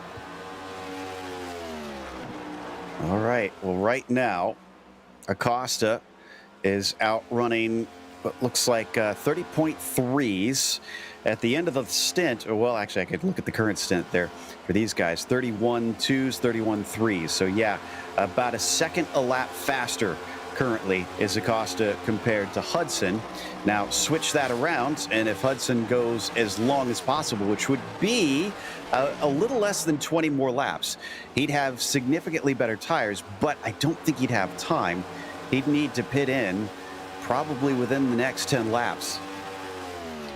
I thought Acosta was just going to check out on Daniels once he beat him off of pit road, but that is not happening. These two are staying quite close, and I'm not really sure why, because from what I've seen today, Acosta has had the measure on everyone else. He is running in a bit of dirty air with the lap cars in front of him, but you know, maybe he's managing his tyres a little bit here for the long run. But for whatever reason, Daniels is keeping him honest. Hudson just announced he's pitting in. See if the 89 follows him. 43 trying to get down to the cones, and he's at the speed limit. Hogg does not follow. He's going to lead a lap, get himself a bonus point here, but he's also going to lose the lead. No, he's a lap behind. Ah, yes. That is Acosta getting his lap back, which means even if there is a caution, he will at least be on the lead lap. And it won't be too great of a difference because there is only 3 cars on the lead lap. So this actually works out very well for Acosta, no matter what happens now. Acosta typing a question mark in the chat. Don't think he understood why he was being raced there by a car a lap ahead of him. But at the same time, I think, you know, there's some strategy games still to be played here. Yeah, absolutely. Hudson has the right to race him. Now, he's not making friends, but... oh, and it looks like Hogg finally pits.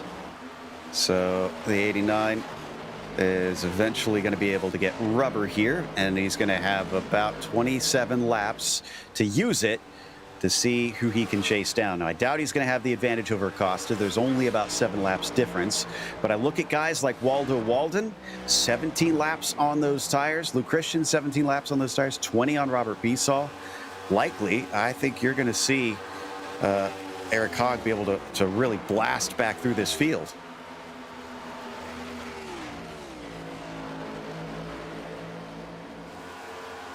Back checking the times of Walden here. Yeah, Walden's already up to about 31 second laps right now. So he's going to be chomping away at the distance between them, which is not going to be all that great. Yeah, Walden just went by, and so did Christian. Hogg now coming through is going to have to make up a couple seconds, but in 27 laps, if this stays green, if he's getting 0.7 of a second per lap, it's going to come down in a hurry. Yeah, but I don't know if that's, you know, what's going to happen. Acosta is still putting on decent lap times, a 30.4 that time around. Oh yes, no, I'm not talking about Acosta. I think his goal here is third. Walden and Christian ahead of him have much older tires right here. I think that is where we're seeing guys like Hogg and Hudson aiming at. Yeah, Hudson already making a move on Christian for 4th as we speak, going into turn 3. Yeah, but that is very easy for him right there. Sorry, go ahead, Sam. Yeah, I'm thinking Hudson's aiming higher. I don't think he can catch Acosta, but I am curious to see how high that 43 can go, because he's had a decent performance, a decent run. He's played a little bit of a late strategy card here. He's catching the leader, but not enough to really make a big difference. But of course, there could always still be a caution. Ooh, and here's a twist to things. We didn't catch this. Eric Hogg only took right side tires as Hudson now easily goes by Walden. And it's 10 laps difference between Hudson and Daniels. Got 4 seconds to make up to the 77 and 24 laps to do it. So he's got to be 0.6 of a second a lap faster than Josh if he wants to catch him at the line.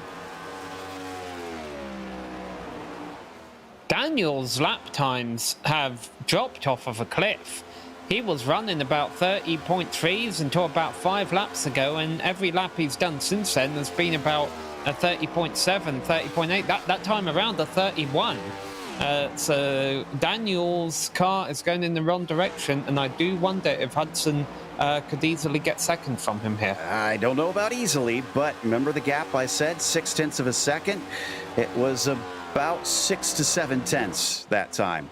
Looks, yeah, 0.6. So he is right on the money, but that means he will catch him at the end of the last lap in that situation. So that's if it stays consistent. It's possible, and it's definitely coming down fast. This time by 31 flat again for Daniels. Hudson, 30.3, even faster, 0.7. That's what he needs. If Acosta's tires dropped off a cliff, Hudson could win this. That's a big if, though. That's... Oh, and the reason I say that, actually, Acosta had a slow lap. He did just get by a lapped car, so I wonder if that kind of contributed to that. And that could be. Eric Hogg, in the meantime, who is the real maverick of this group, is actually doing pretty decently. He's up to 6. He's gotten by Charles Sumner. Let's see, what are his laps compared to Christian? 30.5s, Lou's running 31.3s. Yeah, so Eric Hogg actually is going to catch Christian, probably Walden. Hogg looking at a 4th place. Not sure if he'll catch Daniels, though. Hey, Joe, I want to change my mind. Acosta is in front of a lap car, but it's not a lap car he just went by. It's actually a lap car that's trying to get by him. It's our good friend there. Pat Harvey. Yeah, Pat Harvey. And I think Pat's being respectful here. I think he does actually have a pace to get by Acosta, but he realizes that's a race leader with 20 laps left to go. I don't really want to interfere with this race. But look at that. Hudson was 5 seconds back of Acosta. He's now 3.5 seconds back. I said he wasn't going to, and then I changed my mind. I think Hudson could do this. Well, we're down to 19 to go. What a twist on this one. Somebody call M. Night Shyamalan. The 43 kind of pulling the wool over our eyes and everybody else's on top of it as Chris flies down into turn 3. You can see he's in the same camera shot now as Josh Daniels. So I thought this was going to be quite the long shot just to get second place, but you're right. He is gaining on Acosta, and second is looking like it is easily within his grasp. Depending on how hard Josh races him, though, he could try and chew up the tires of the 43 right here. Let's see what he does. I think he's gone easy. He diamonded turns 1 and 2 a little bit. He gets the slipstream. He's down the inside, and Joshua Daniels, I don't think he's going to be able to run him too hard. So here we go. 43 up to second place with 18 laps left to go. Less than 3 seconds to run down the race leader. And now Abner Costa might be talking to Pat Harvey over the radio, trying to find a way to wire him a bribe or something so that he doesn't just pull out the way. But I have a feeling Pat Harvey, when the 43 comes, he's not going to want to be involved with it. And 2.5 seconds, 17 laps to go. I'd be putting my money on that 43. Let's see, Acosta this time by down into the line. What's the lap times going to look like? A 31.2 for him. That's pretty consistent with what he's been running. And Hudson, a 30.6, 0.8 of a second quicker. That is absolutely enough to catch him in time. In fact, he'll have plenty of laps to spare. The only 2 things I'm going to say for Acosta fans are, first off, Acosta did just have to get by some lap traffic. Even if a lap traffic pulls over for Chris Hudson, that's still going to cost him a little bit of time, just the nature of dirty air and everything. The other thing I will say is I think Abner Acosta, being in the lead this whole race, has done a very good job of controlling the race. I'm not sure he's been going 100% every lap. He might not even be going 100% now. You know, he might just be running at a pace that he thinks is enough to hold on to this victory and keeping a little bit in reserve. That being said, if that is the case, I think it's time he needs to stop doing that, because it's only 1.5 seconds, granted, 2 cars between himself and Hudson.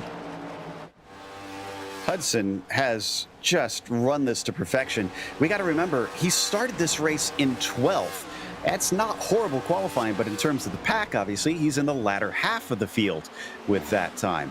But he has gained 10 positions, trying to make it a straight 11 so that he can take the victory here at the end.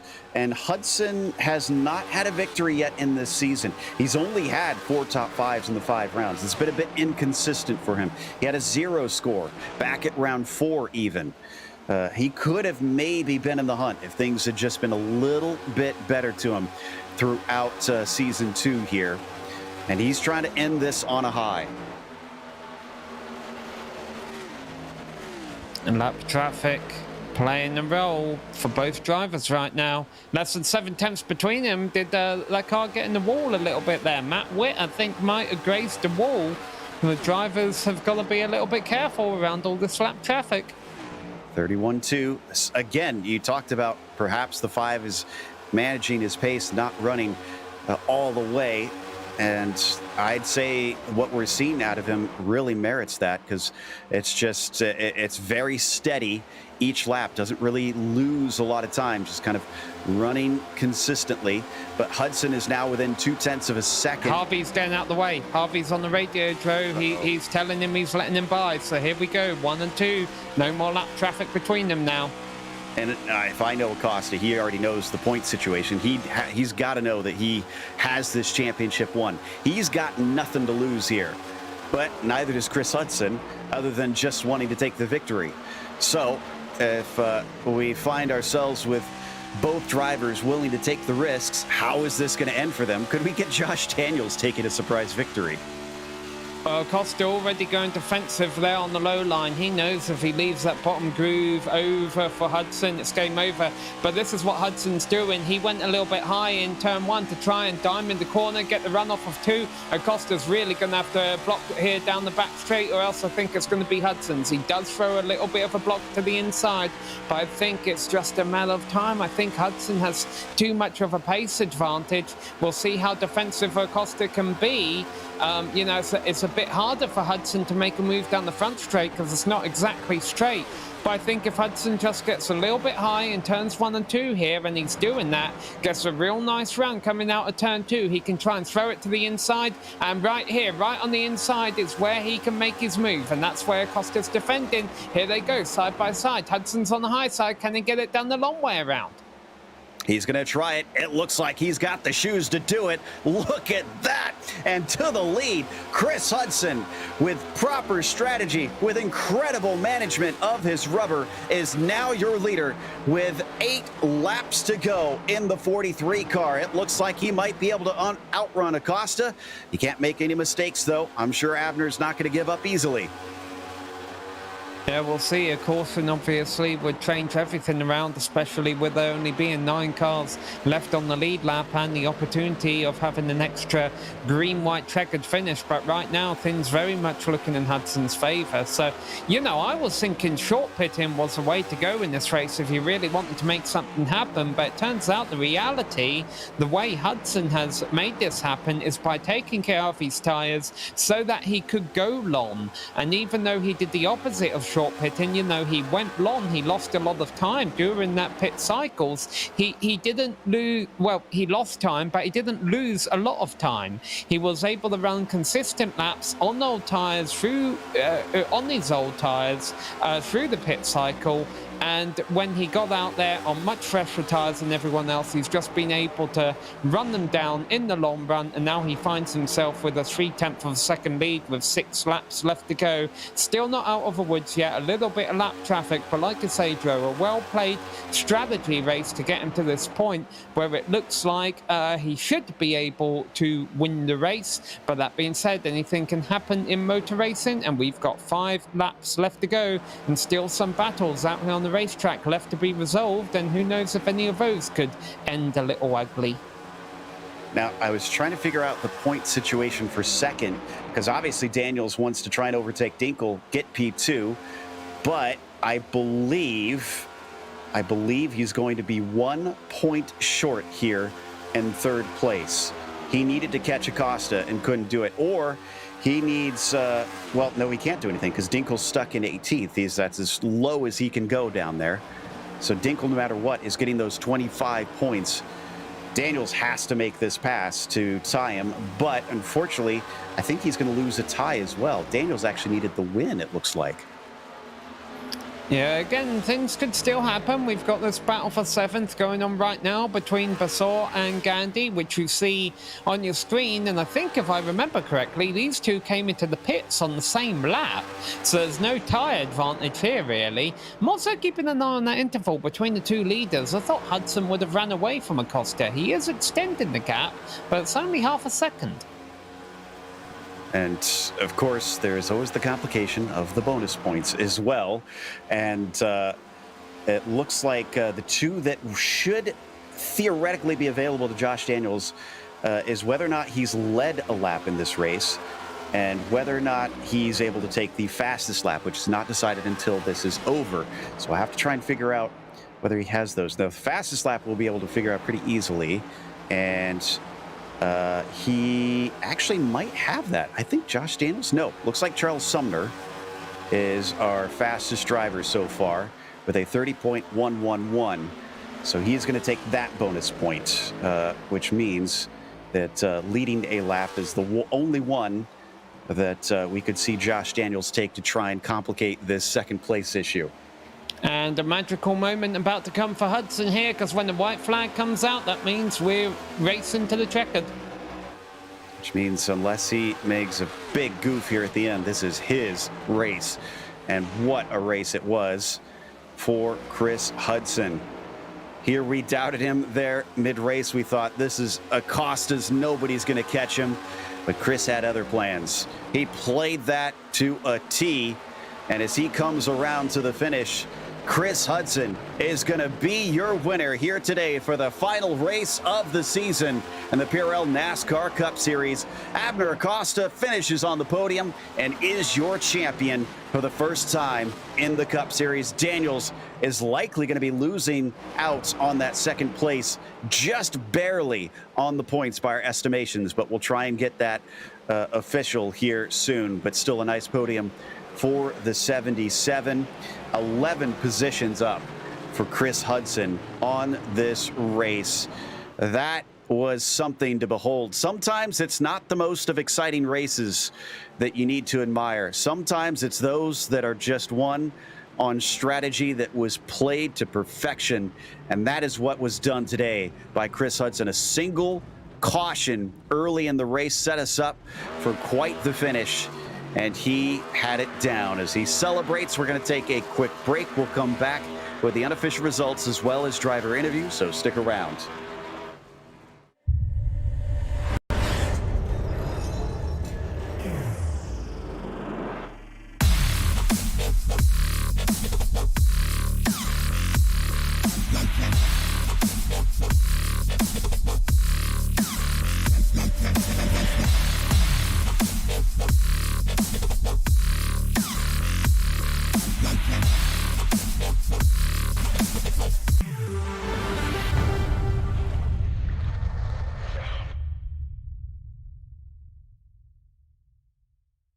Hey there, I'm Nicholas Dubois, co-founder of Advanced SimRacing. We are a Canadian company.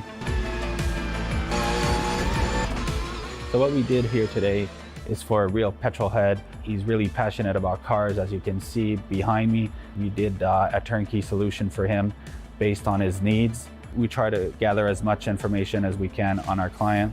And like we did today, we install a D-Box system.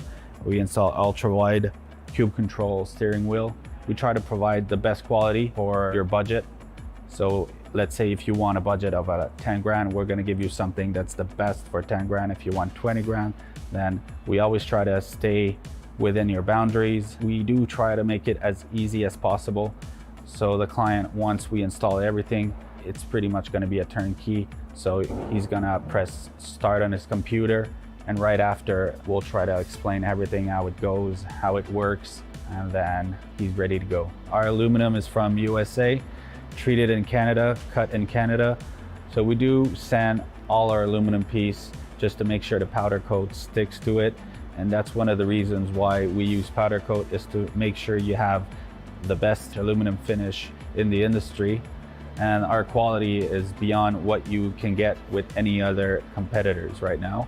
We are really, really passionate about all the gear, all the cockpits, all the sim hardware, and that's why we want to create something that's really gonna reflect our passion into our product. Come visit us at advancedsimracing.com. You can always reach us if you have any questions. You can call us, you can text us, you can go on Facebook, like our page, ask us questions over there, and we'll make sure to answer every questions there is. We are very passionate about what we do, and we try to make it as easier for you to go into the sim racing world, because there's a lot of gear, there's a lot of options, but let us guide you through your process, and let's hope you'll be an Advanced Sim Racing customer.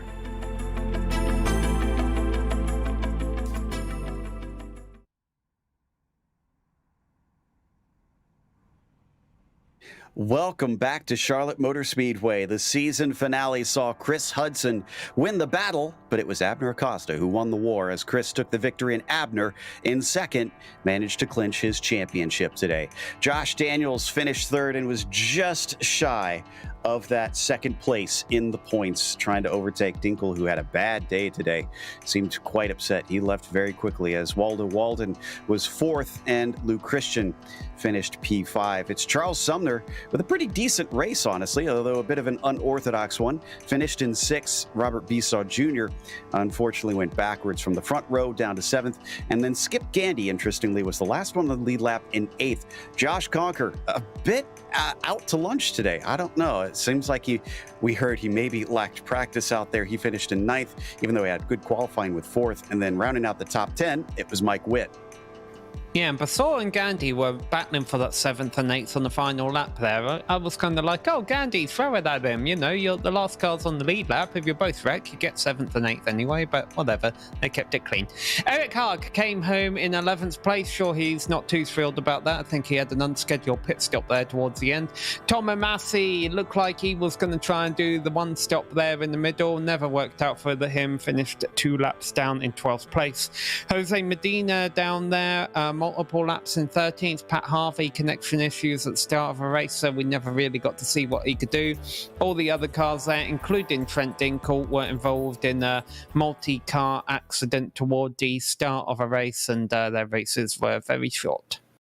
Well, let's talk to our winner here today, Chris Hudson, who definitely caught us a little bit off guard, even up to the last 20 laps. Chris, I have to admit, that you pulled a fast one, not only on the field, but us as well. It took until probably less than 20 laps to go that we looked at your pace, and we looked at Abner's pace, and we realized, wait a minute, Chris could win this. Oh, we might not have Chris working here. Chris, do you have a copy?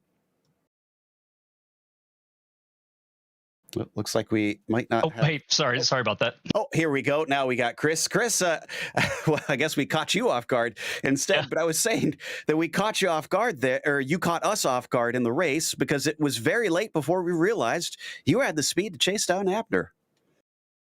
Yeah. I think going into tonight, I was just thinking, okay, I want to save my tires because I know we just had we had a caution-free race last week, right? So I figured that was going to happen again. So from the beginning, I was like, I just want to make these things last as long as possible. And yeah, it really worked out at the end. I was super happy with it.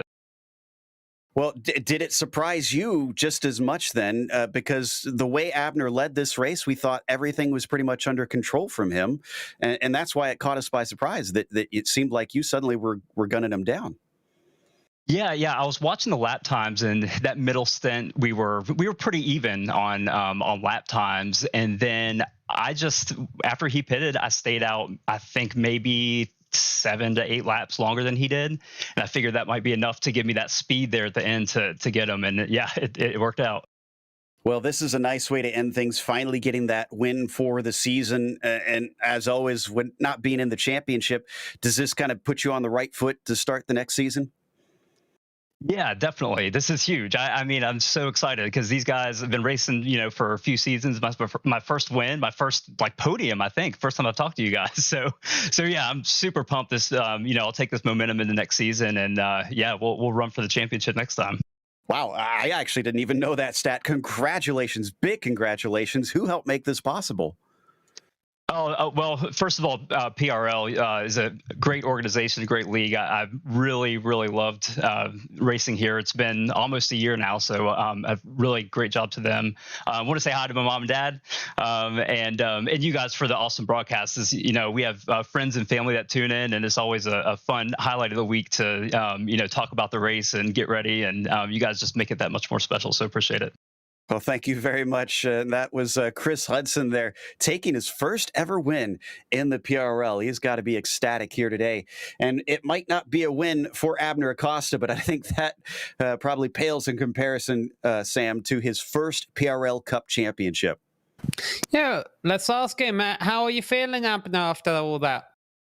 Hello, guys. Good evening. I'm feeling pretty good. Getting the championship there. A little bum about that, about the window. I kind of want to win this one too, but Chris was just really fast tonight. Yeah, is there anything you think race-wise you could have gone back and done differently? Because you were pretty much in the lead the whole race. You had control over the field. There were multiple strategies going on. I noticed you did run into a little bit of lap traffic during that final stint that could have cost you valuable time. Is there anything you're thinking, oh, maybe I could have done such and such a bit differently? Yeah, for sure. I know that I think Chris at the end had like 6 or 7 laps fresher tires than me, which is a lot here.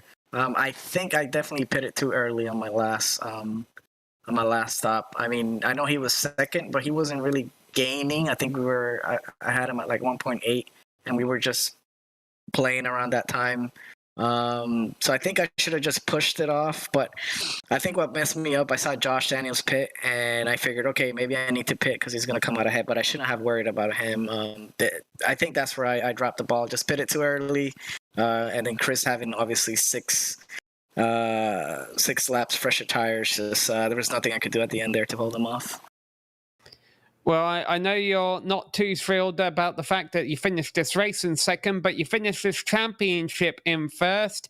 How does this championship feel? Are there, moments that stand out from the season that, giving you a good feeling, make this championship feel more special than other ones you may have won around iRacing? Yeah, this one's pretty special. I mean, it's oval, and this was when I first moved over from road. I always had this, I felt like I always had the speed, like the short pace. I had to learn a lot, I felt like I had the short pace, but I kept getting beat long runs, which I know it happened today, but, then I learned how to do that, learned how to save tires, and, it was just a learning process. And it took me a while. I always had the speed, but I never had the consistency. Also had like a lot of internet issues. This season, I only had one bad race, and it was the drop week. So consistency here in PRL is key. That's why James has won so many of them. He's super consistent. So definitely just being consistent and not having bad races, it's key here. Well, congratulations on your championship. Where do you go from here then? What's your next goal? You going to try and back it up? Yeah, I mean, I'm racing next season as well. I have a lot of stuff in RL coming up, like new job and all that, so I'm going to be super busy. But yeah, I'm going to stay and race and just try to defend the championship. We'll see how that goes. And I know it's for GSRC. It's also the last race for this year, so I'm glad I was at least to win this last one for you guys, I guess. We appreciate it, and we appreciate all the great racing you've put on throughout the season. Anyone else you'd like to thank before we let you go and celebrate your championship? Yeah, I want to thank everybody. Private Label Team Hype. We actually got the team championship as well with Trent and Josh Conker. So that's also good. I think this is the 7th or 8th one in a row. So glad we were able to repeat that again. We'll be back next year. And again, I want to thank PRL and you guys at GSRC for all the job you guys have been doing on getting this league out there. Thank you. We appreciate that. And our spotter, Nick Hunter, wanted to know, are you going to Disneyland? Probably not, especially since I just got COVID yesterday, so oh dear. Yeah, so if I live, I might go, but we'll see what happens. Hey, you could use that as your excuse for finishing second. Well, we hope you get better, Abner. All right, thank you. All right, and congratulations again. Back to you, Joe. It's impressive. He's not the first here on the oval side to race with COVID, and it's always amazes me when drivers are able to do that. But we do have third place Josh Daniels, who unfortunately I believe is a point shy of Dinkle in the second place fight there. And Josh, do you pay attention to that, or is really the top spot all you care about in the championship? Because boy, that was close there at the end with Dinkle having that early wreck. Yeah, I was paying attention to that at first, but Abner, he's a good driver, man. He just kind of kept pulling the lead on me throughout the season, and then it was just fighting with Dinkle, and you said he beat me by 1 point there for second place? I believe so. By our math, which you can't always count on. Yeah, that's a pretty close battle there. You know, I was worried about even losing third. I think there was two guys behind me that if I had a bad race could have put me in about fourth or fifth maybe. Yeah, Harvey had a bad one, so you're good on that. And then Chris Hudson a little too far back to overtake you. Well, still third in the championship, not too bad. But let's talk about the race itself. You almost had Acosta there in that last pit sequence. He came out right in front of you. But once you saw that, did you kind of feel like, oh, that's game over? Yeah, pretty much. You know, those guys on the first pit stop, some guys pitted early, and I kind of felt like it paid off for them pretty good. So I didn't want to stay out too long on the second run. But yeah, when Acosta come out in front of me, and he had 3 or 4 lap pressure tires, I knew it was pretty much just try to hang on to second or third. And Hudson, I saw him clear, and he come flying up through there, and Haig, and guys had a better strategy and they were fast. And I thought for sure Haig was going to get me. I'm not sure what happened to him late. He had to pit for some reason. Well, in any case, third in the points and third on the track is a pretty good way to wrap things up. Is there anybody that helped you out this season? Yeah, I'd like to thank my wife for putting up with all the practice and extra races that I do during the week. And I'd like to thank GSRC. You guys put on the best show out there. And I'd like to thank PRL for putting all this on for us. And I'll just come back next season and try to get Abner. I'd like to congratulate him on his championship and their team championship. And I thought maybe at the first of the season we was going to make a run for the team championship, but things kind of fell apart on us. But we got some new people coming to the team next season. Maybe we can have a shot at it. I was going to say, you guys are up against some heavy firepower with the teams you fight all by yourselves. Even still, it's mighty impressive, as that was Josh Daniels, who finished third out on the track today. Before we go, and he doesn't know I'm about to do this, but I want to bring the not-so-secret weapon to the fore. Nick Hunter, if you could unmute your mic for a second. We want to give a special thank you to you, Nick, because you've been our spotter behind the scenes, and we've referred to you plenty, but you've kind of been the unsung hero, and we just want to give you a huge thank you for all the help that you do for us on the broadcast. If I could do it every day, I would. In fact, I was just thinking, what am I going to do with my Sunday nights now?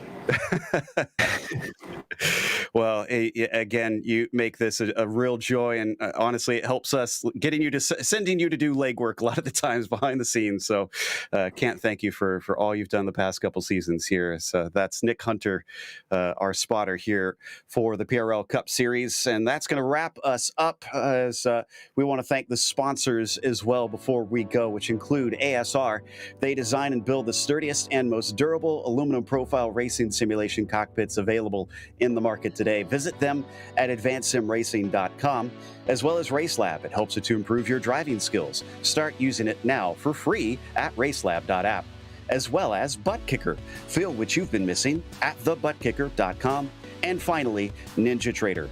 Visit NinjaTrader.com and get started with a risk-free trading simulator to start tracking your performance. Thanks to the companies that provide the software and hardware for our broadcast listed here on your screen. And additional thanks to June Lalonde, who provides our wonderful music. Check out her Bandcamp for more awesome work. Thanks to the team today, Sam, Zach, Dougie, and of course, Nick. You can find more info about GSRC at globalsimracingchannel.com or through our social media. Also, check out our merchandise store here at gsrc.storeenvy.com, and there's a link in the description below for that. Don't forget to subscribe to our YouTube channel so you don't miss a moment here on GSRC. We have upcoming races for other series listed on the screen, so check those out, mark them down on your calendar. But until next time, race clean, race hard, and we'll see you on the track.